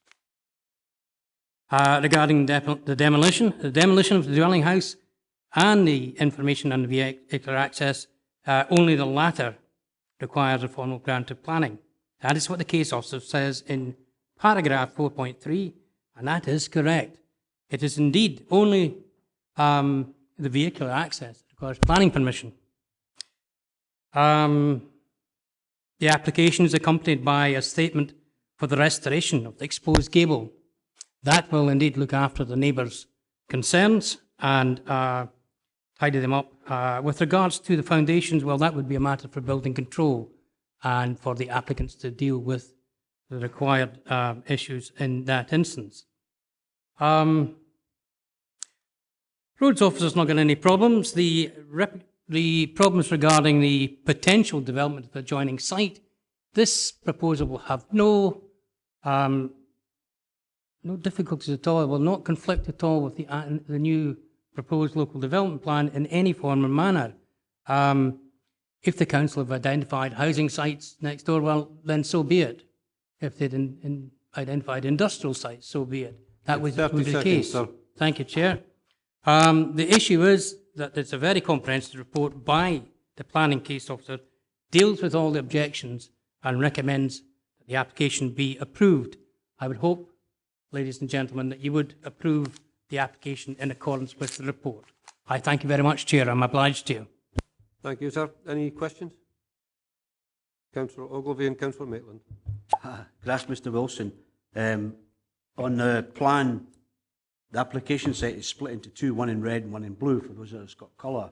I just wondered why that was, because if you're going to try and mark it 34, to put a driveway right behind your patio windows when you've got a huge 100-foot garden, it doesn't seem to be a selling point. So the question I was asking was, why have they split the site into two? Well, Councillor, I mean, I don't think that's, with great respect, that is a valid planning question, and we're here to discuss planning. But if they have decided to do that, that is their choice because it is their land. Councillor Maitland. The request is to create an access in order to provide parking and a big garden. You talked about they, and I just wondered who they is. Who is they taking their vehicle off the road? Is that, I'm not totally clear again, partly because of what's up there as well about the creation of the garden. Who's they? I would have thought that would have been fairly straightforward with respect, they being the occupiers of the dwelling house.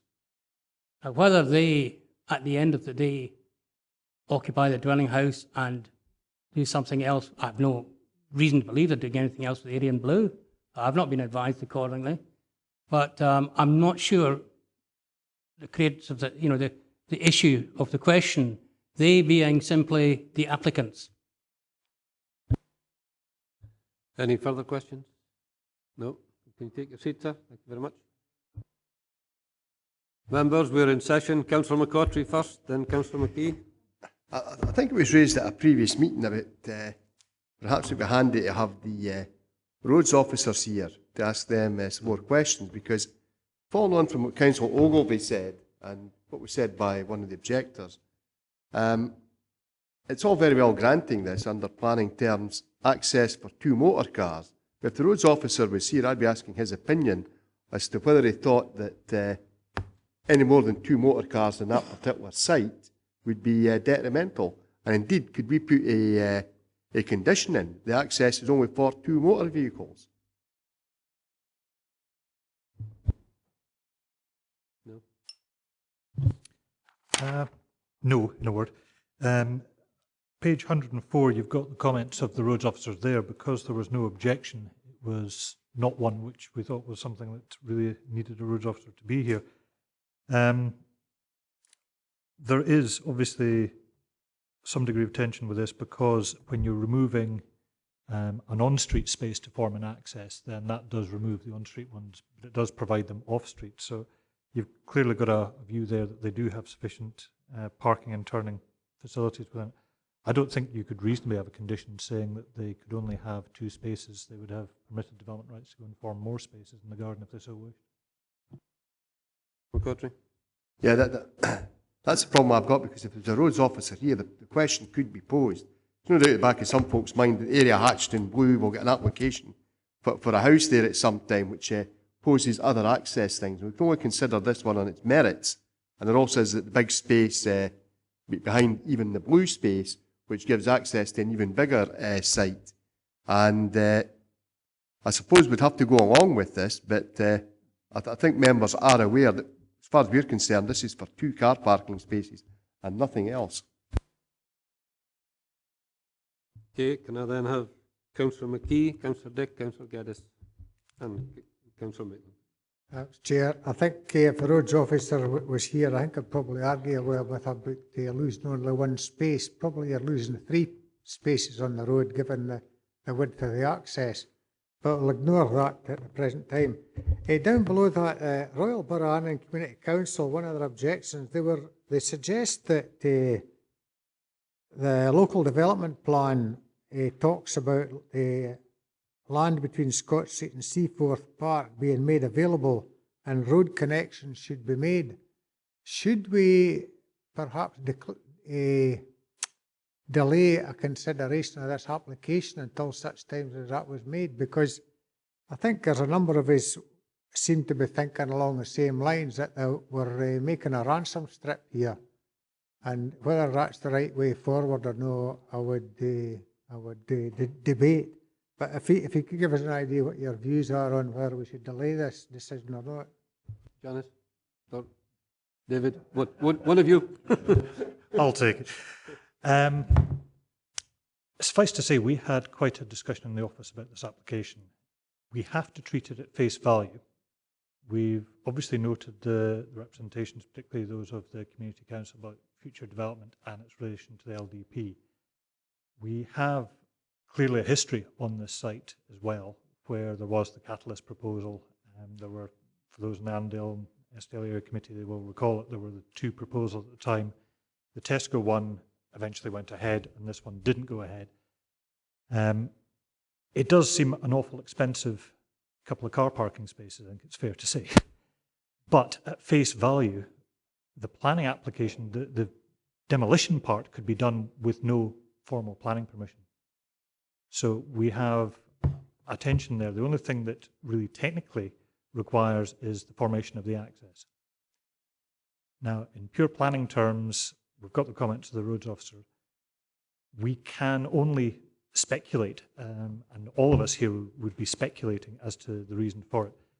The site is identified in the proposed local development plan for the land to the south, just beyond the blue line that you're seeing there. There is an alternative method of getting into that site from Seaforth Park. So anything else is speculation, but put it this way, officers are not entirely zipped up the back, and we did look at this one and did wonder very much the same questions that you're asking as well, but we have to treat it at face value of what's been submitted. Councillor Key, you want to come back? You wouldn't recommend deferral on that basis?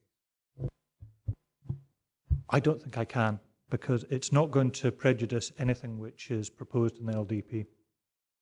So I don't regard this one as being premature. Councillor Dick? Yeah, I felt that the access and road safety paragraph at 4.5 covered a lot of the points. Again, I was afraid to ask the question actually about this particular application, what it would possibly mean, but you're absolutely right. We've got to treat it in face value, and frankly can't come to any other conclusion than to go with the recommendations.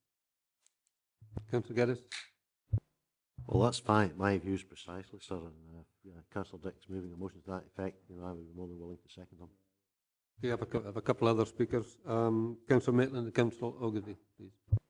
Yeah, well, I think that's right. I think we probably don't have much option, but I think there's an issue here. If we go back to the very first slide, that one, yes, no, sorry, that one, and just look, there's a kind of rather attractive simplicity to that streetscape, and it's historic. We've been told when these were built, there is a rhythm to it, and just for the sake of a kind of rather a speculative, couple of car parking spaces, we're going to punch a hole in that.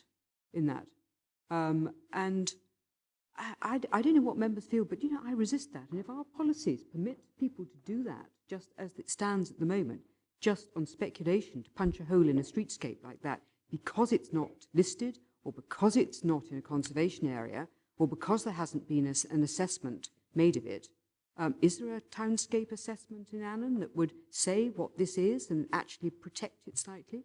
I think we're going down the wrong track on this. I really do resist this on that basis. I'm not sure what I'd hang it on, but I don't like it, because that, in fact, is what's been going on elsewhere as well, if you think about it. There have been other places which have been simply clear-felled because they didn't suit people, and it's not attractive. David, comment? Yes, I think as officers we entirely share that view.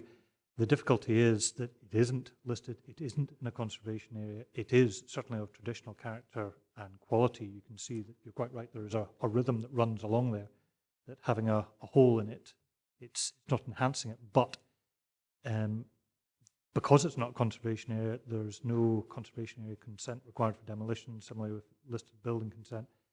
It would simply take an application for determination of prior approval to demolish it, and we'd have a 28-day period to comment on it, and the only comments could reasonably be, because it's not either of those two, is securing the end gable of the neighbouring property to ensure that that's done properly. But as was alluded to earlier, that is in fact a building standards matter. We share your concern, but I can't see the planning tools to actually prevent it from going ahead, unfortunately. It is, as I said earlier, probably the most expensive car parking spaces I've seen before. Okay, Councillors Ogilvie, Driver and Dick. Councillor Ogilvie. I've listened with great interest, and Councillor Maitland hit on a very important thing. Okay, it's a planning permission to put in a parking space. I don't want to go there. That as part of the Annan regeneration, okay, it's outside the conservation area. However, that was used to be 3 cottages, that's 4 if you take Mr. Clark's as well. And there's a lot of history associated with that in the early 1800s. And it lends itself to the streetscape, can't say that fast. There's a very popular hotel across the road which has a beer garden to the front and on a summer's day. So that's your outlook. It's a very wide avenue, those of us that know that. So road traffic's not a problem. You get 4 or 5 cars abreast across there. However, I totally agree with Jane. Punching a hole in there is going to open up all what's behind there. And it's a big garden. And then there's the cottages which run parallel with the church at the back gardens there. So I personally, I would move that we don't agree this because of the adverse effect it would have on the streetscape. It doesn't tie in with what we're trying to achieve as the entrances and exits to Annan. And I think it doesn't stand up against Policy 7. So I would move, or make an amendment, that we don't approve this because it has an adverse effect on the streetscape. It doesn't tie in with our local plans. It doesn't mention anything here about the Annan Regeneration Steering Master Plan. Yeah, so that's, I'll make an amendment there. I'll bring in Councillor Driver and Councillor Dick, and then we'll try and tie this together. Thanks, Chair. I mean, if Councillor Ogilvie's moving that, I'm certainly happy to second that particular one. I'm sure we all remember Annandale and Estill when the 3 applications came forward for supermarkets in 2 in Annan and 1 in Gretna, and where the one in Gretna. Of course, we forgot the half circle, didn't we? Because we were actually on the border and catchment areas and things like that. But when you look at that particular road, when you come down, you've got a church just above these cottages here, which has a nursery. Further down, there's a new, what used to be a garage, and there's someone in there actually doing it up at the moment for a new business to actually start. As Councillor Ogilvie actually said, right across the road is the Firth, and from the entry to whatever this may be, whether it be a car parking space or an opportunity for a future application, then that is obviously questionable. The roads officer has quite rightly said that they have no concern because it takes out one car park area, but it delivers two. But two for what? That puts another junction in a wide avenue, which is quite a busy road. And the reason it's busy is you go further down the road and turn left, you actually go into the areas of a primary school and the academy as well, which is the back routing for people to go into a car park. As the officer is actually quite rightly said, there's an alternative route into the back area, which is part of the plan application. So, looking at the whole thing together and road safety issues, I don't think it is properly sited car port. And I'm quite happy. Amendment.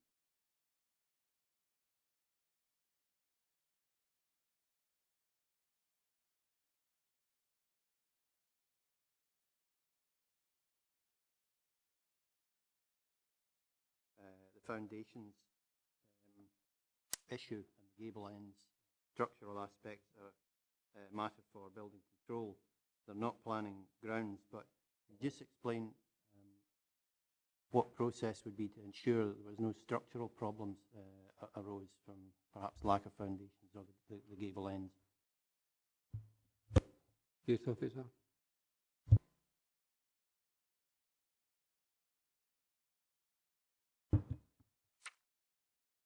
I'd just like to say a building warrant was issued on the 9th of July 2008 for the demolition of 32 Scott Street.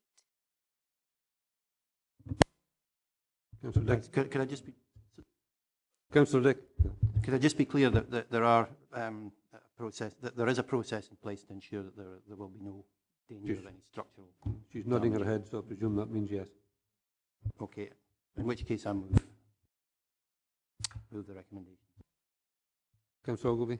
Yeah, it's just on the same theme as Councillor Dick, that's why I wanted to come in. I mean, we've just heard that there is a warrant from 2008, which was the original planning.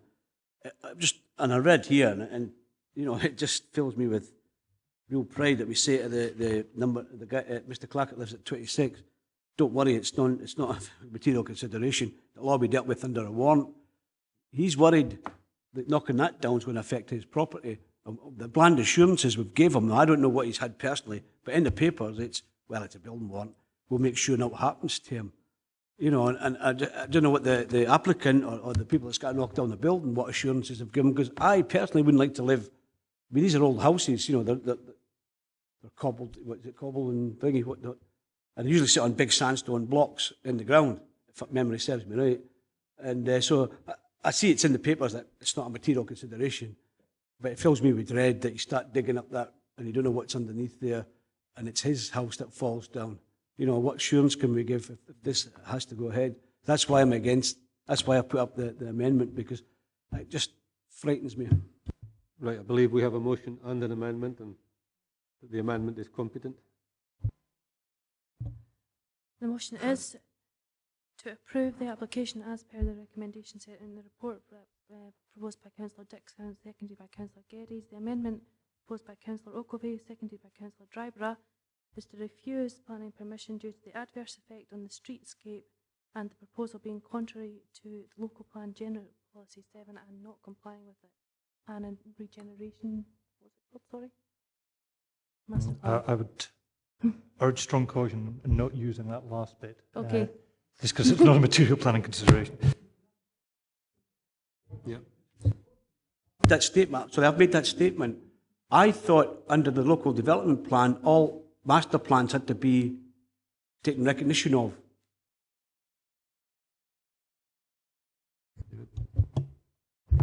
Well, my own view is I have reservations about the competence of the whole. It's an amendment, isn't it? Simply because, as I say, I share concerns about the loss of that building, but it can actually be demolished without the need for planning permission. So if you refuse it, they can simply come in with a determination of prior approval and demolish the thing anyway. So I'm not convinced that is a competent motion, and I certainly would include the Annan master plan. It's a regeneration master plan, not a development plan issue. So general policy 7, perhaps in terms of design, I would let that one go, but I don't think you can try and tie the Annan master plan, because it's not a planning plan, if you know what I mean. Councillor Driver, second. Thanks, Chair. I mean, we do take the information and advice by officers, fully on board. However, we didn't have to agree with them at the end of the day. And at the end of the day, we've put forward an amendment that says we believe, due to General Policy 7, that the site and design of this carport, if you like, isn't good for that particular area. So therefore, I'm quite happy to have that amendment there. Okay, Jane, one last go. Well, I understand where my fellow members are coming from on this, but you want it to work, and I mean, I would ask the officer. I mean, in terms of demolition creates a gap. So is there not something which can be actually hung on that? Because the creation of a gap to provide access, arguably, is not having regard to the character, appearance, scale, density, and massing of materials of the adjacent area. So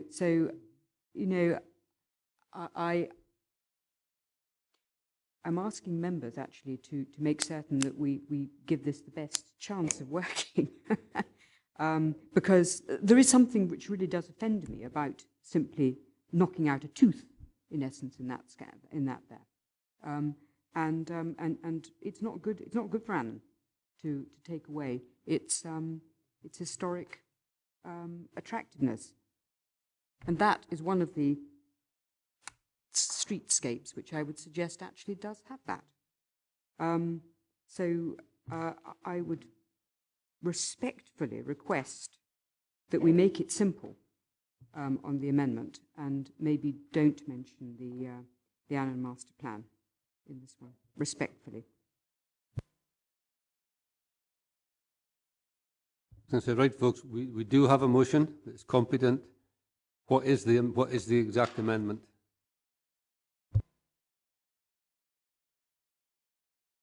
Yep, taking on board what everybody said, and I appreciate Jane's advice there.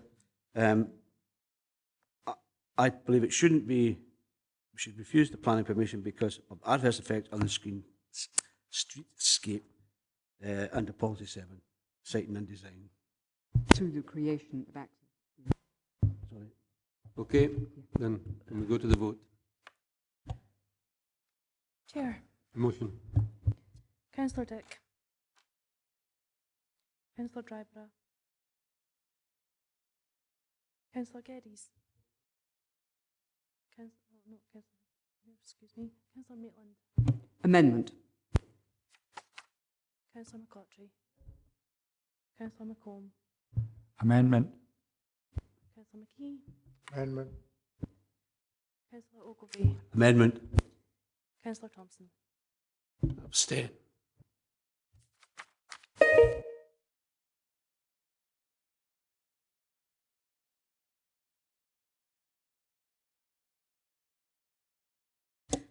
That's 3 votes for the motion, 6 for the amendment, 1 abstention. The amendment is passed. The decision is to refuse planning permission on the basis of the adverse effect on the streetscape and being contrary to local plan, General Policy 7, siting and design. Okay, thank you for that. Can we then move on to item 11, which is the extension to North Gable elevation of dwelling house at 6 Golf Hill Drive, Moffat. Thank you, Planning Officer. Thank you. Just first of all, I'd like to point out there's an error in paragraph 1.4 of the report. The site area is actually 0.27 hectares, not 0.12 hectares, as it's stated. Apologies for that. Moving on to the first slide. This is a view from the A701 looking towards the site, which you can just see in the distance on the upper left of the screen. This is taken from closer from the entrance to Golf Hill Drive. The application site is just in the foreground. The proposal relates to an extension on the side of the house, measuring 12 metres in length. It's just a closer shot. Again, that's taken from the same place, just panning across to the houses situated east of the site. That's taken from within the application site, looking down towards the entrance of Golf Hill Drive. And again, panning across south, taken from within the application site. And looking in the other direction, looking west towards Highview. Looking east. That's looking northwest towards 6 Golf Hill Drive. The block plan. This shows the footprint of the house and the elevations and floor plan. The main determining factor in this case is whether the massing scale and design is sympathetic to the scale and character of the surrounding local area and the existing dwelling house. The extension would incorporate a 12-metre frontage and a similar width as the existing house. The building, including the conservatory, would measure about 33 metres in length and would front onto the street. As a result, it would read visually as 2 semi-detached houses, which is considered contrary to the character of the surrounding local area. And this is considered to be of particular relevance due to the location of the house at the entrance to the street in a prominent and elevated location. It should be stressed that the houses to the east are far less visually prominent in the street scene. And it's also of relevance to point out that a previous application for a detached house at this site was dismissed following an appeal to the Scottish Government. The reporter emphasised the impact that a new building would have on the entrance to the estate due to its prominence, resulting in an adverse effect on the character of the area. The recommendation put forward is to refuse the application as it's contrary to local plan policies 7 and 19. Thank you. Any points of clarification? No, then we have one objector. Mr. William Wilson. Would I ask him to come to the table, please?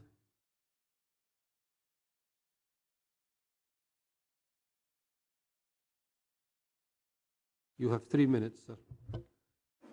Good afternoon. I'm William Wilson, a resident of Golf Hill Drive. I represent here all the objectors to this application.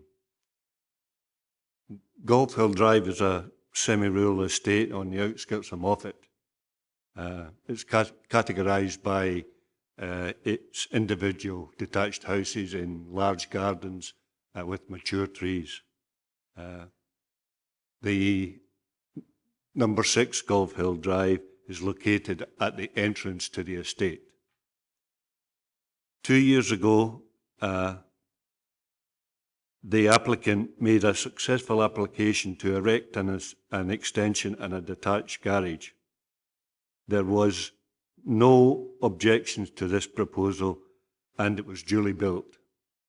However, there have been numerous applications to build a house in the garden which have been unsuccessful.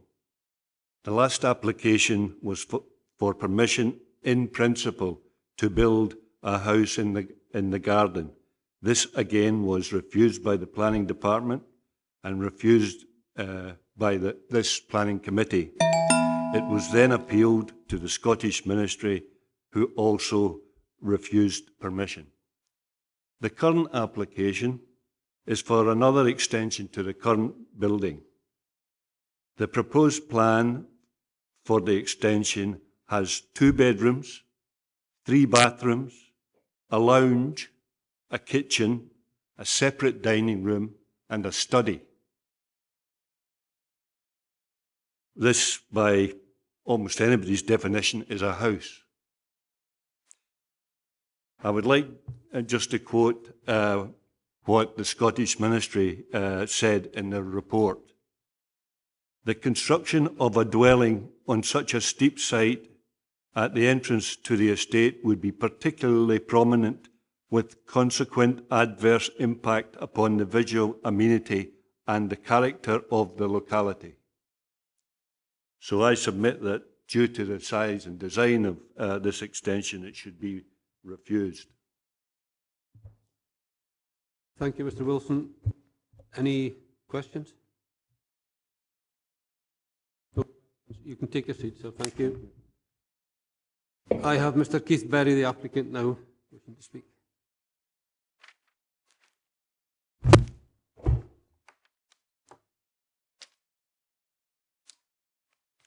You have 30 seconds, sir. I'm getting as bad as the real chairman. 3 minutes, sir. Sorry about that. Can I start now? Can I?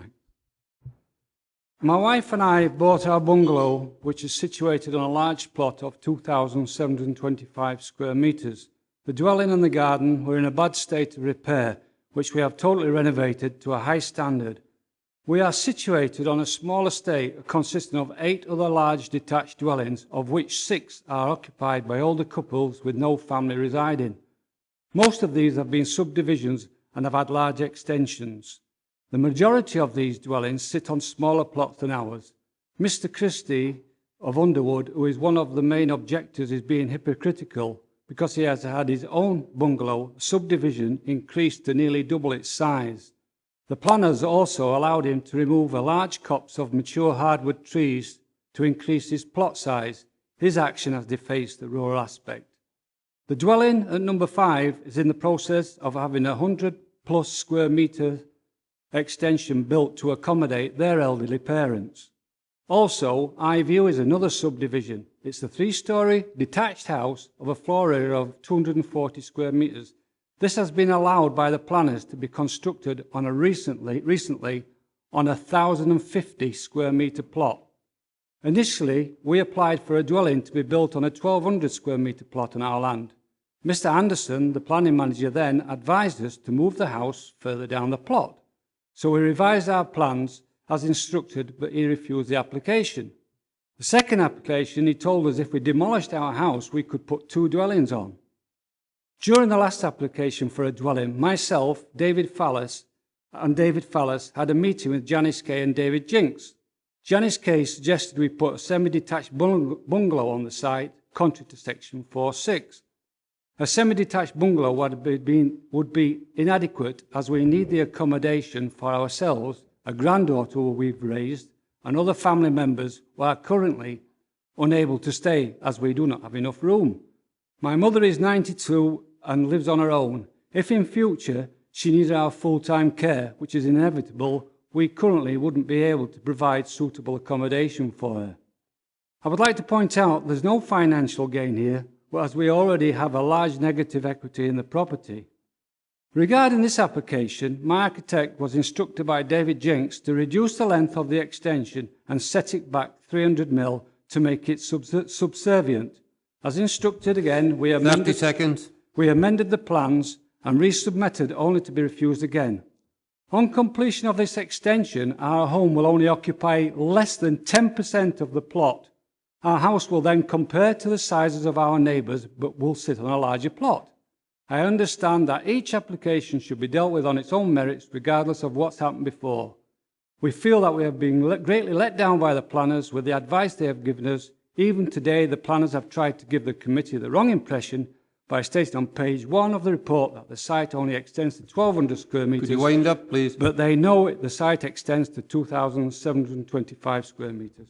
It was my architect who informed David Jinks of this discrepancy, or it would not have been corrected today. Thank you for allowing me to speak to you. I appreciate it. Case officers, have you any comment? No. Members, any questions? No. You take your seat, sir. Right, members, you're in session. Councillor Driver.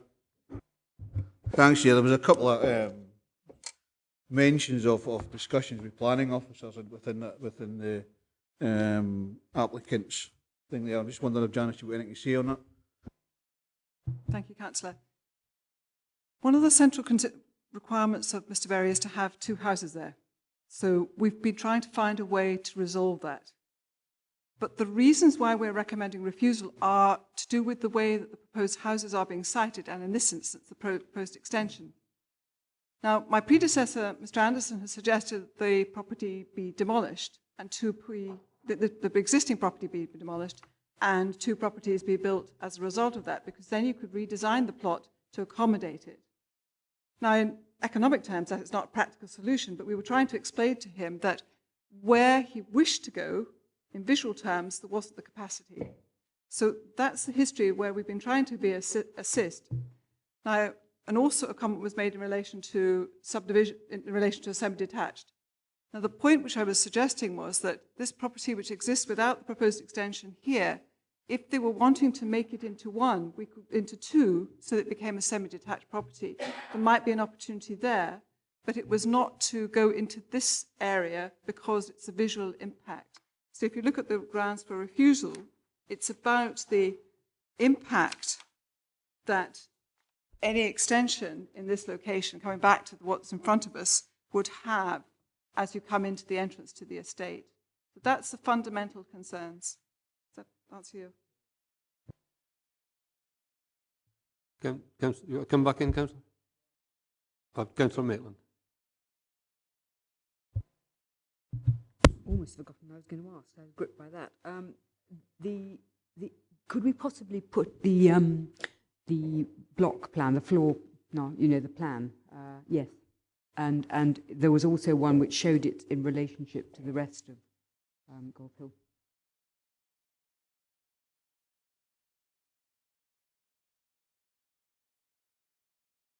Right, thank you.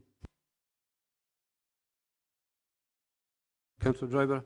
Thanks, Chair. I mean, just looking at and reading through the report and, you know, knowing some of the history of this particular area, I've got absolutely no problems in actually going with the recommendations in this report. Councillor Thompson.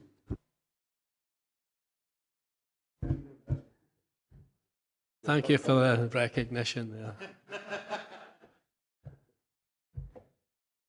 But when we actually look at this plot, you know, it's an extremely large plot. And, you know, the main grounds for refusal seem to be, you know, on visual impact entering the estate. You know, there are a number of other plots and, you know, there are a number of other differently designed houses. And I'm not absolutely convinced, you know, that that visual impact is in fact justified. You know, this is an extremely large plot. It's got an existing house there. The extension itself is 12 metres, which is a fairly large extension, I would accept. But the original house was 14.5, so it's not actually overwhelming it. It only overwhelms it if you consider the actual conservatory that's put on. So, personally, I would be minded to, you know, to reject the report and actually approve the application. Councillor Dick. Did you have another slide there which showed the effect of the proposed extension on that property?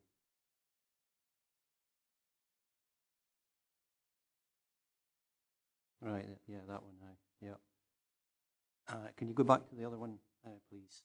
Yeah, there's a couple in there, almost bottom left, and one sort of central there that look as if they're not probably out with the keeping of the proposal. I think I'd be inclined to support Councillor Thompson on that.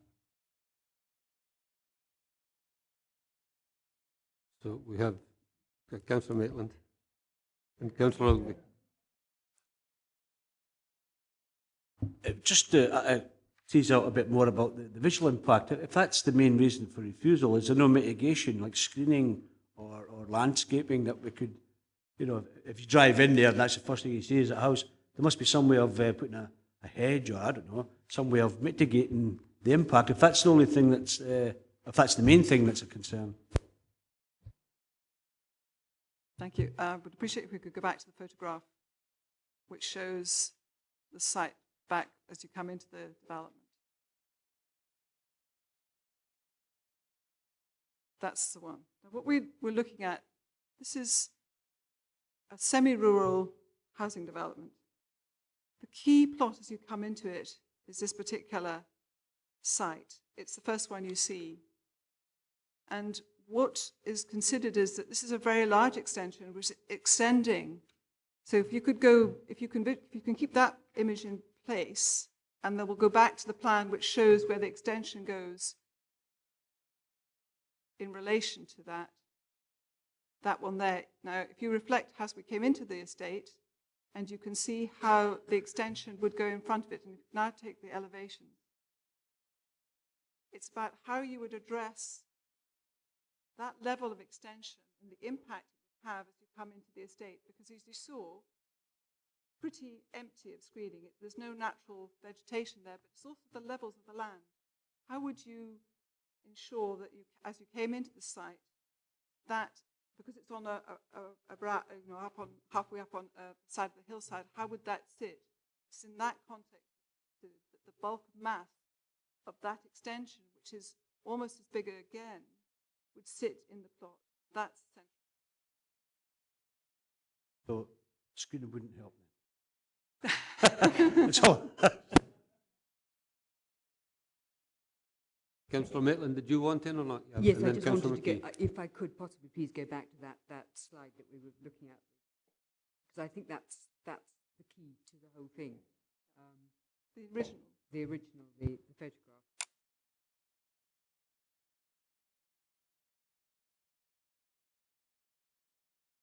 That one.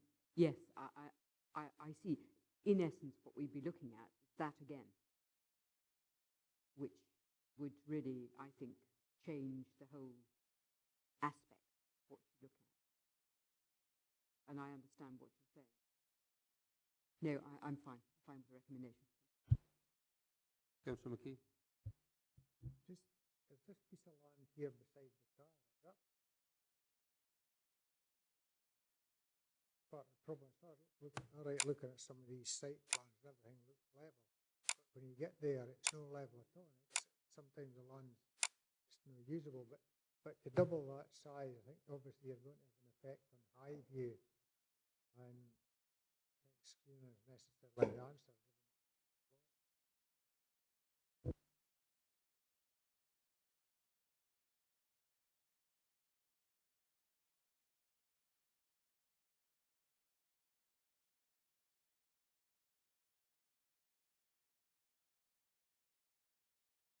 Right, anybody else? I mean, I think we did have a motion to approve this, but we really need to have the reasons for it. No? Sorry, Councillor Thompson, seconded by Councillor Dick, you were minded to move to approve this. Can I consider whether or not you feel that conditions need to be attached in this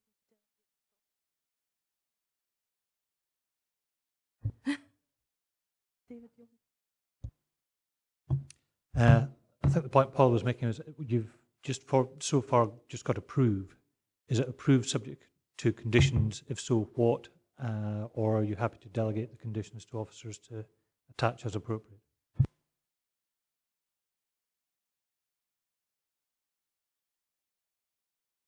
Thanks.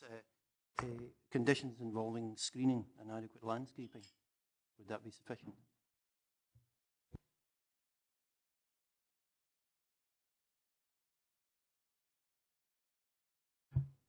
Yeah, I mean, obviously landscaping on that sloping site at that location is going to have to be quite substantial to provide any genuine screening of the extension.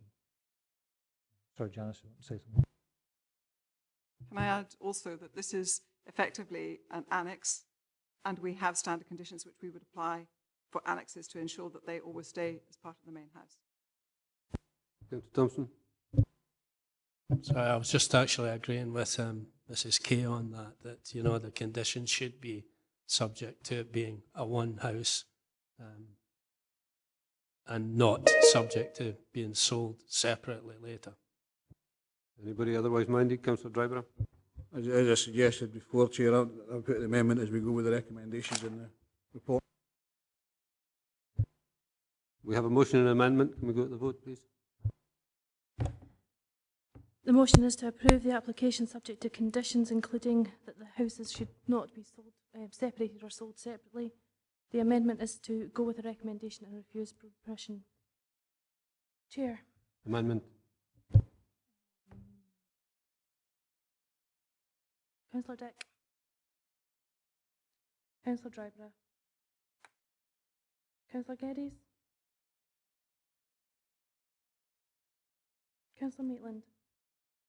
Amendment. Councillor McCautry. Councillor McComb. Amendment. Councillor McKee. Amendment. Councillor Ogilvie. Councillor Thompson. Motion.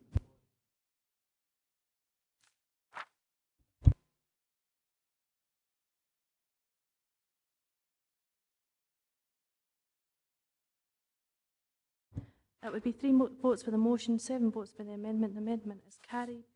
The decision is to go with the recommendation and refuse planning permission for the development. Thank you.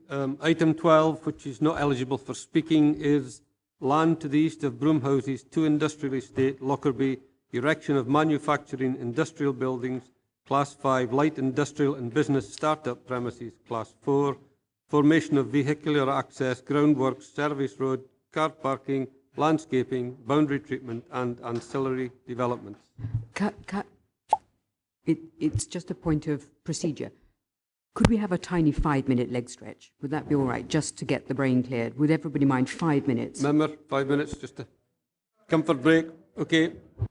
Item 12, this one is not eligible for public speaking, but it is land to the east of Broomhouses, 2 Industrial Estate, Lockerbie, erection of manufacturing industrial buildings, Class 5, light industrial and business start-up premises, Class 4, formation of vehicular access, groundwork, service road, car parking, landscaping, boundary treatment and ancillary development. Case officer. Thanks, Chair. Could I first highlight a correction to the report on condition 20? This is as a result of the applicant clarifying their intended operations at the site. So condition 20 should now read, and this is a bit of a mouthful, that no industrial processes shall be carried out with the buildings hereby granted planning permission, and no materials shall be stored out with the building comprising Unit 3 or out with the service yard associated with Units 1, 2 and 4 hereby granted planning permission. The purpose of that correction is to allow the storage of concrete panels that are created in the industrial units in the service yard.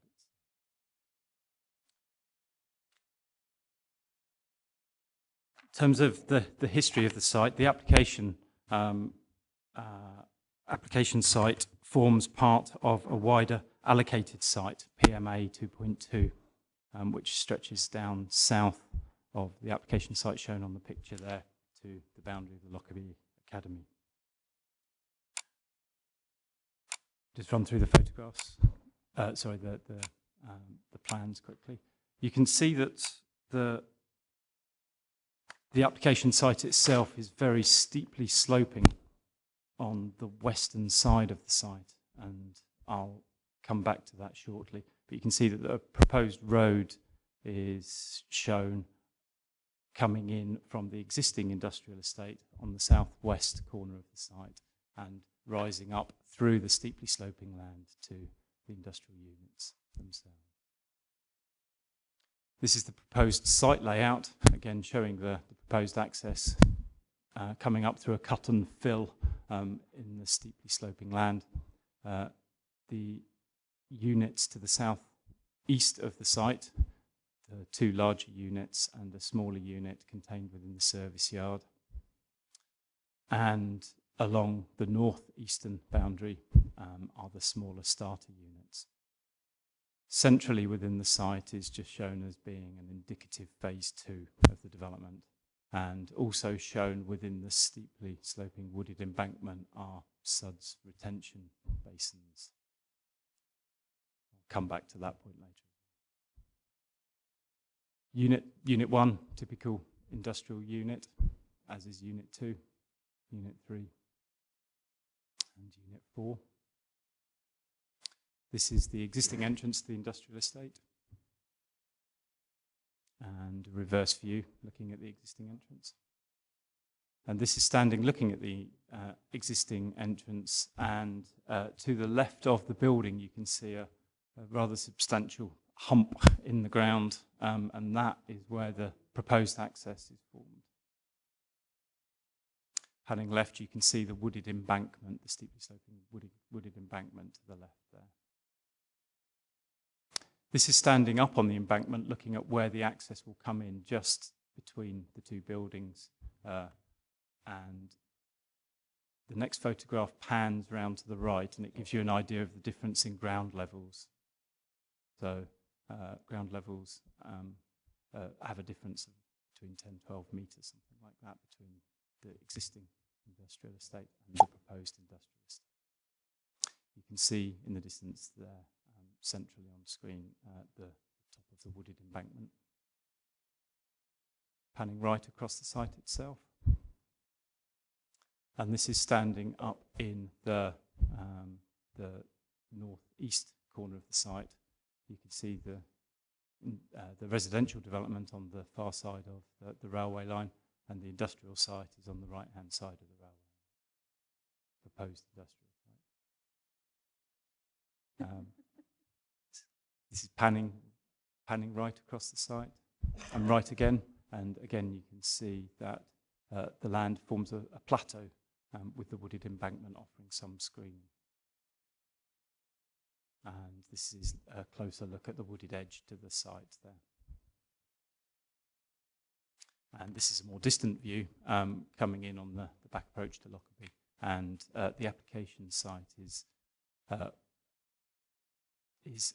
right of centre, stretching across to the building that you can see on the right-hand side in the distance. And you can see that the wood embankment offers a level of screening already of the site.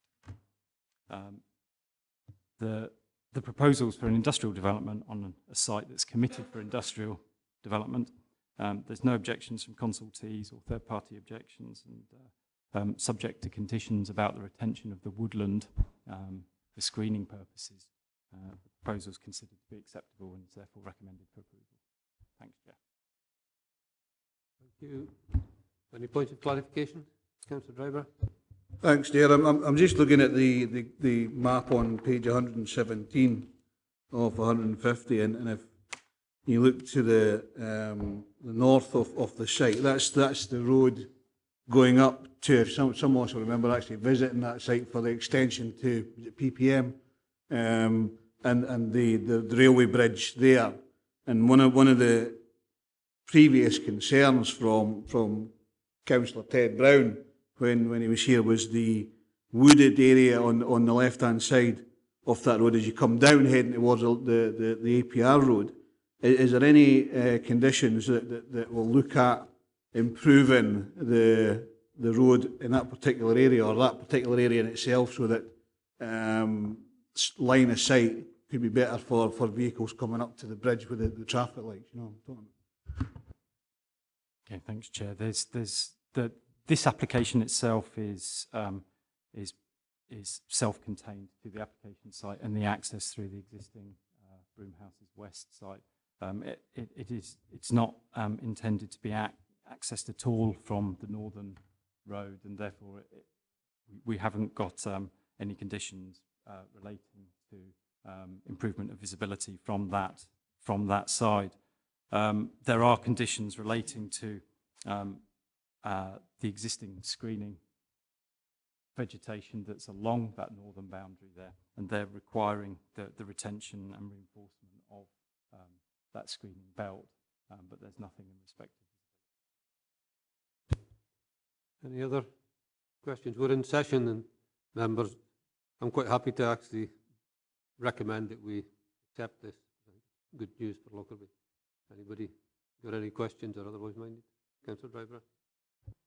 Yes, yeah, I mean, I would go along with the recommendations. As I said before, if there is some improvements that can be done with discussions with the applicant, then I would ask that you actually do that as part of the discussions. If he or she doesn't want to do that, then that's fine. But if there's ways in which that can be improved because of the narrowness of that road heading up towards the bridge, then hopefully that can be done. Okay, with that, are we accepting this one? Thank you very much. The decision is to approve the application subject to the conditions as set out in the report and amended.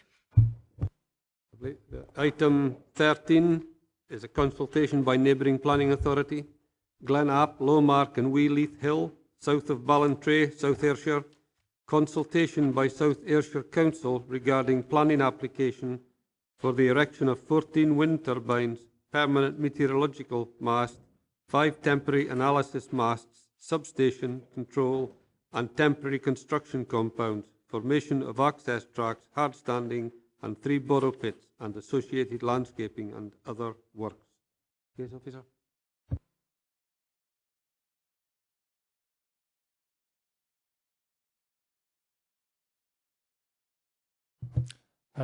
Thank you, Chair. I'll just try and do a whistle-stop tour of this proposal. You have in front of you a fairly comprehensive report, which I hope hopefully outlines most of the issues. I'll just try and pick up on the salient points. In front of you on the slide there, you see the location plan. Strange application, this, insofar as its impact on Dumfries and Galloway is really to do with a quirk of history, insofar as the position of the mutual boundary between South Ayrshire and Dumfries and Galloway is quite strange in this area, insofar as, the application site's only within about 2-3 kilometres of Cairn Ryan, and yet it's still just within South Ayrshire.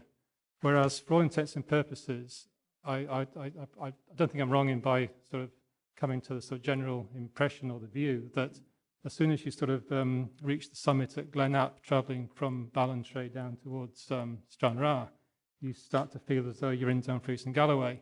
But obviously it's several miles before you actually cross the actual physical boundary. So this application, it's in this sort of tiny wedge of South Ayrshire, right at the bottom, sort of southwest corner of South Ayrshire. And yet you'll see from the slides, which I'll show in a minute, that the impacts, I contend, are totally within the Dumfries and the Galloway area. And I'm sort of the case I'm trying to promote is really that we impress on South Ayrshire as a council, how significant and detrimentally significant this proposal will actually be on this area, and in the hope that they don't feel that it's just something that they can brush under the carpet because it doesn't really impact on their areas so much. Anyway, I'll press on. This is the application site, so sort of the actual site plan, 14 turbines, right on the sort of shoulder of high ground where the A77 sort of meets Loch Ryan, and that sort of Loch Ryan's just at the very southwest, sorry, the bottom left corner of the plan there, and the turbines are sort of in the midst of what is current woodland or current plantation forest or plantation forest that's in the course of being felled at the moment. This is the ZVI. The area of pink is essentially where you can see the turbine site, the turbines from. And just sort of bearing in mind where the application site is and my earlier comments, you'll see that there's sort of very few areas within South Ayrshire, i.e. the area to the north of the application site, where the site's visible from. And yet the site is extremely visible from the whole of the Loch Ryan area, and really sort of going right the way down into Luce Bay there, sort of down the central part of the isthmus, you know, where Stranraer sits, and also some of the immediate areas up on Braid Moor and Glen Moor. Just sort of focusing a little bit sort of closer, again, just showing how the northern part of the Rhinns Peninsula is potentially impacted by the visibility of the wind farm. Just to put it in the context of what's happening around in terms of other wind farm proposals, you can see, you know, the net is sort of thickening up, and this proposal is well, it seems to be right in an area where there are no proposals at the moment. I'll start at the northern end and sort of try and work around to the south and then up the west side. A lot of you might be familiar with this view. The A77, just where it's been improved, at the top, the summit in between Ballantrae and Loch Ryan. And this is the first glimpse that you'll see of the site. Probably, in fairness, you'll just get the sort of tops of the blades just striking that flat ridge, or that flat plateau ridge, just in the background there, just underneath the blue arrow.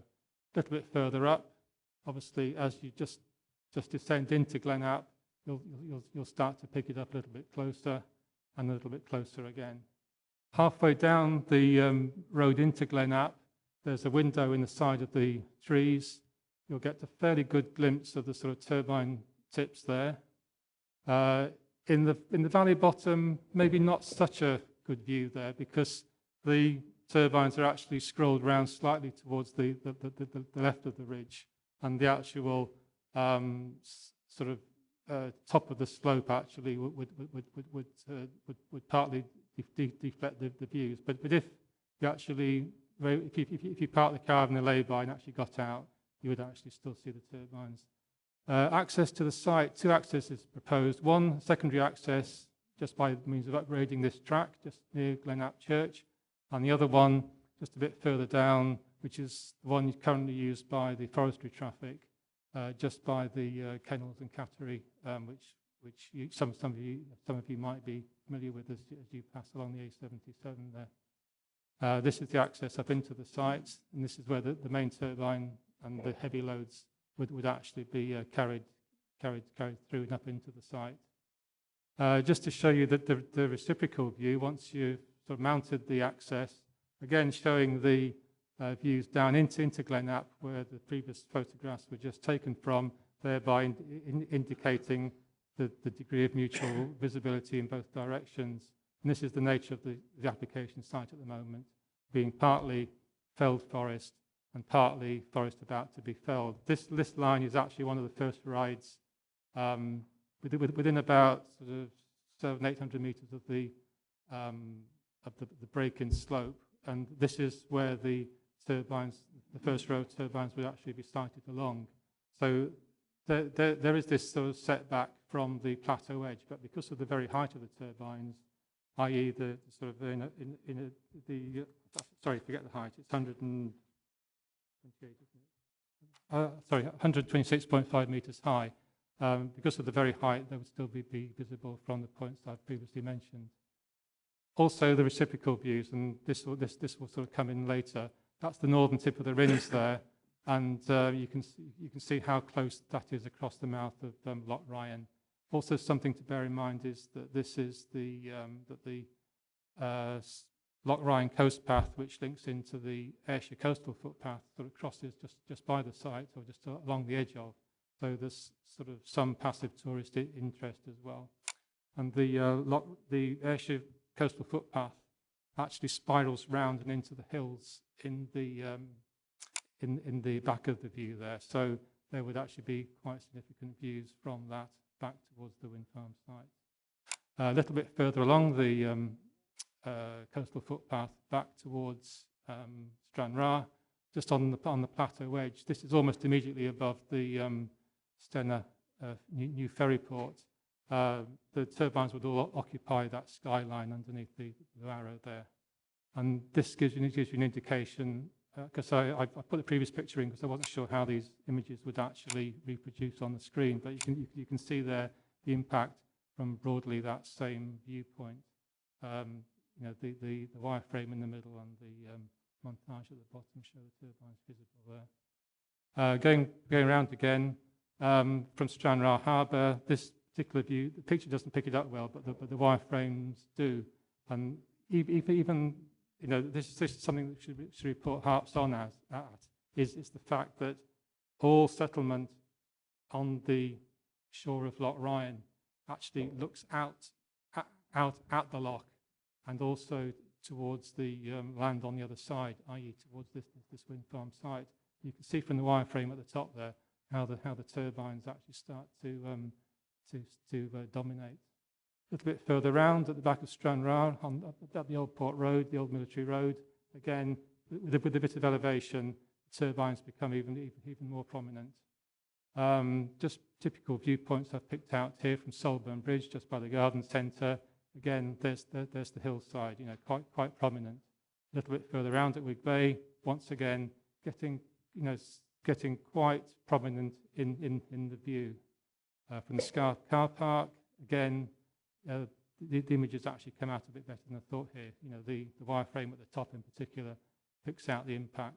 And also once you're on the end of Scar Point there, you know, it's only within the matter of about 2.5 kilometres distant there. Another critical view from the top end of Kirkham village, and the images there you know, show the impact of the turbines actually on the skyline. And just a few hundred yards from there, you know, quite an important view through the churchyard. You know, sorry, from the churchyard at Kirkham there. Just sort of going north of Kirkham, just sort of crossing the northern Rins towards the northeastern corner. You know, once again in the Lossett area, the same old hills sort of in the background. It's always in your view. Going across to Lady Bay, down to Port and Cally, just on the drop down to Lady Bay. There you are, the shoulder of the hill, very prominent. Bit more at sea, just dropping down to sea level now at Lady Bay. And also, I was lucky to catch the ferry there because it shows the impact of the site and the impression it would give to ferry travellers. I mean, admittedly, the closer that the ferry gets to the shoulder of the hill, then the slope of the hill actually start to hide the actual turbines. But certainly at distance and on the approach and on the near approach, turbines would actually, you know, be quite visible there. Just going from the southeast, these are views from the southeast, which is really up on the road from Innermesson just to the sort of northeast of Stranraer, up the sort of hill road which goes to Penwern Reservoir. Not a frequently used road, but it's an area of landscape where wind farm development is encroaching or is seen to be encroaching upon. And the hill that we're talking about, or the skyline, is actually, you know, as seen there, just under the blue arrow. Now, this sequence of pictures, the sort of like 1, 2, 3, 4, going sort of views from left to right. Just right of the last one is the Arcleic wind farm, which is already erected, and that's just into South Ayrshire. The next view or quadrant or sector to the right is where Kilgalliack and the Strannock proposal, if it's allowed, would sit in front. And then a bit further right again is where Balmurray Fell is. So we get wind farm, wind farm, wind farm, and then this is the remaining gap. You know, where we're trying to hope that wind farms don't take place. Ask that we go back to this slide, if it's possible to go back easily to the slide, with the cumulative effect, because I just want to be clear about where all these things are. If I can just finish up, there's just 2 more slides, then I can go back to it, Councillor, if that's all right. And then just a bit closer, just up that road towards Penwern Reservoir, the site is actually at the background there. on the skyline. The reservoir is looking a little bit drained there because they're working on the dam at the moment. But that's the montage from the corresponding viewpoint when the reservoir is actually full. And you can see from the wireframe at the top the impact. So, I mean, based on the above, and I think that's probably giving you a fairly good impression of the impact this proposal will have on the Dumfries and Galloway area. And then if you have any questions, please feel free, but we'll try and go back to that slide that Councillor just asked for.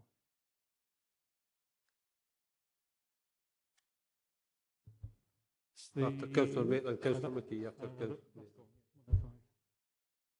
Is that the one you want, Jane? Was there a question, or did you just want to see? I just wanted to ask, actually, which was the big purple one? Right. That is Kilgalliack. Yeah. So, sorry, because I looked at the purple, the key, and I couldn't, I think it just says, can't see what the key actually says. Application submitted. So that's slightly out of date because that's been agreed. I think in all fairness, at the time this application was made, the Kilgalliack application hadn't been determined. So it was in tandem and classed as a submitted planning application. But you'll see from the report there's the list of all the status of the paragraph 4.3 of all the wind farm proposals as they affect South Ayrshire and Dumfries and Galloway. And could I just ask where Stranach is in respect to that? I don't know what's actually happened on this slide since I produced it, but it things seem to have jiggled around in transmission.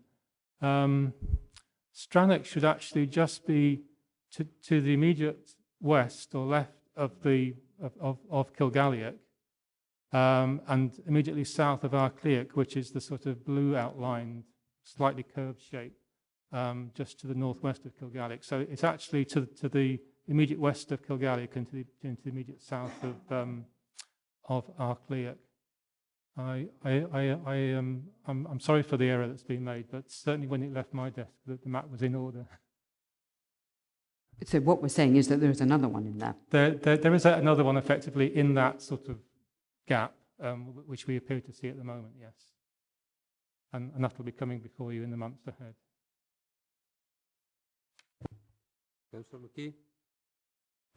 Is that near Sederunt or Dumfries and Galloway? It's in Dumfries and Galloway.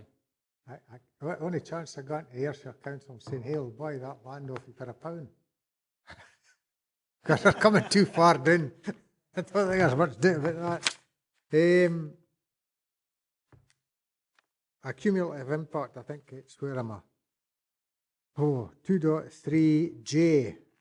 No significant cumulative effects whether large-scale wind farms. I think probably what we see there is you're maybe right, but when you showed some of these other pictures, I think we're pretty near saturation point or above it actually for that area. And I think the effect, as you say, on the tourists, with the boats coming into Cairn Ryan and whatnot, the first thing they're going to see is these blooming turbines. And I think you're quite right in recommending objecting to it, at the very least reducing the number, but I'd prefer to see none, in my view.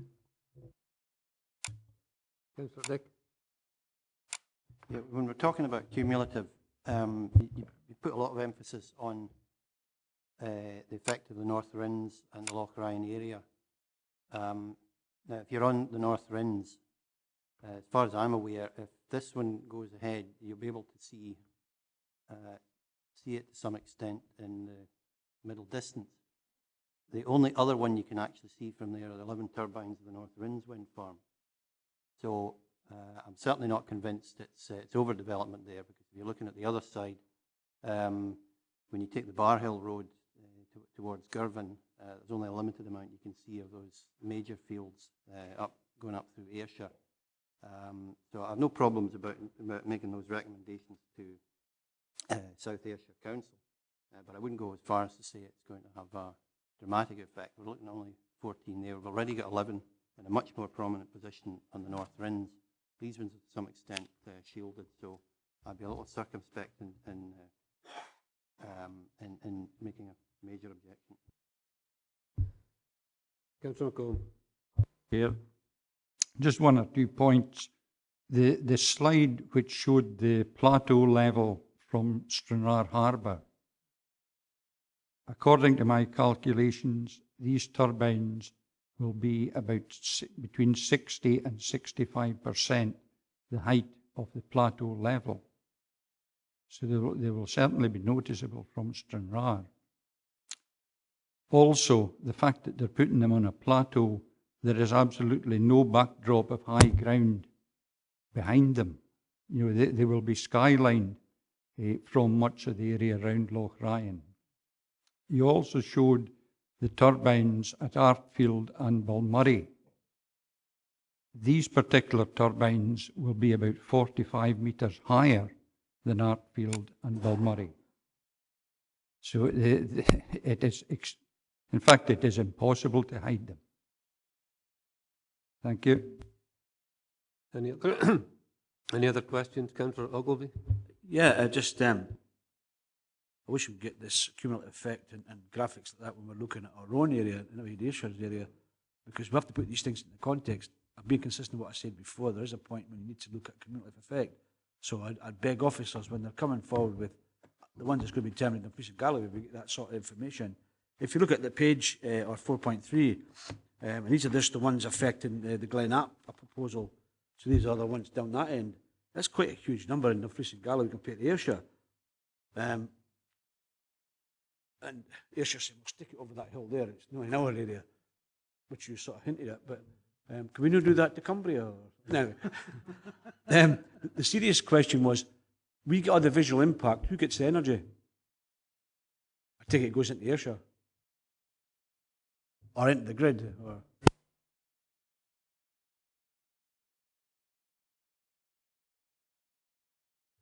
Councillor Maitland. Well, I think that's a very good point, actually. Where does it go, national grid-wise? Where are the wires exactly? Thanks.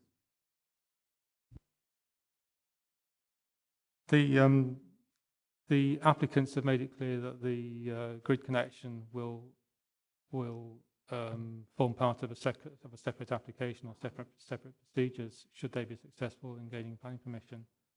There are a number of ways out of the site. I mean, to be honest, given the proximity, where the site is, I would contend that the connection would try and be made northwards towards the Northern Ireland interconnector. just on that very point, Chair, we always see the application, I've asked this before, and it used to be Annandale and Eskdale, is asked a developer once, because they gave us this computer graphic of 5 kilometres away, just like you have. And I said, well, there's one thing missing. Where's the transmission lines to get to the next point, to get into the grid? It's a separate application. We never get to see them, so we don't know what the next effect is on us. We say, oh, we'll have 18, 19, 39 turbines, but there has to be a substation, there has to be transmission lines, and they go right across the country to the nearest point. Now, coming from Annan, a lot of them points are at Chapel Cross, the substation there at Scottish Power, so everything sort of comes electricity-wise, maybe less of an impact. We still got to go somewhere. And what I'm saying is we don't get to see that secondary thing. It's delegated because it's a secondary application, which I think is totally unfair. We should see the total impact of what someone is determining. Okay. Want to come in? Yes, Councillor Chairman, the secondary applications are actually under Section 37 of the Electricity Act. They go directly to the Scottish Ministers. So, yeah, it is ideal, and we, as a matter of course, do ask developers to get as much information as they can as where they think it's going, because you're right, you're only seeing part of the picture of what the effect is. Right, folks, I think from what I'm hearing around the table, we're going to agree with the recommendation. Both barrels of the recommendation, which is the removal of turbines 5, 6 and 7 should be approved. Councillor Dick? Yeah, no problems with that. Just on the recommendations themselves in 5.1, the item C in the cumulative landscape impacts. I'm not convinced that's entirely true. We're only talking about two wind farms, one with 11 turbines, and if this were to go ahead with a reduced number, another 11 within sight of the North Rinns. So I think we need to be a little bit circumspect and objective in this. Simply because you see a map with lots of wind farms stretching away up into Ayrshire, there are very few places you can actually see them and see them all together. So I would propose taking out item C and the word adverse in item A. Other than that, go with the recommendations. How do other members feel? Case officer? With all due respect, Councillor Dick's only talking about one area. We've got to look at the wider impact, I think. With all due respect to yourself, and I think we should just go with recommendations as is. From the case officer. So I was just going to add that that cumulative impact isn't just solely to do with intervisibility, i.e. we know which wind farm you can see from the next one. It's also to do with the sequential and repeated experience of wind farms, in the landscape, on the journey through that landscape. So, yes, whereas to some extent, strictly speaking, what Councillor Dick is saying is correct.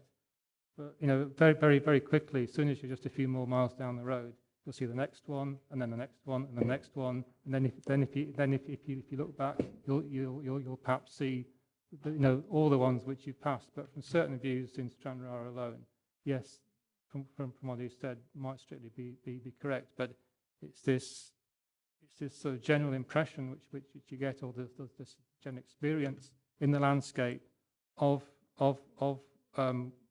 turbines in repeated views on successive journeys. So that is quite an important factor in the word cumulative, which you ought to consider. Thank you. Are you prepared to accept that, Councillor Dick, or do you want to make a motion? Okay, so we agree with the recommendation. Thank you all very much. I have no further business.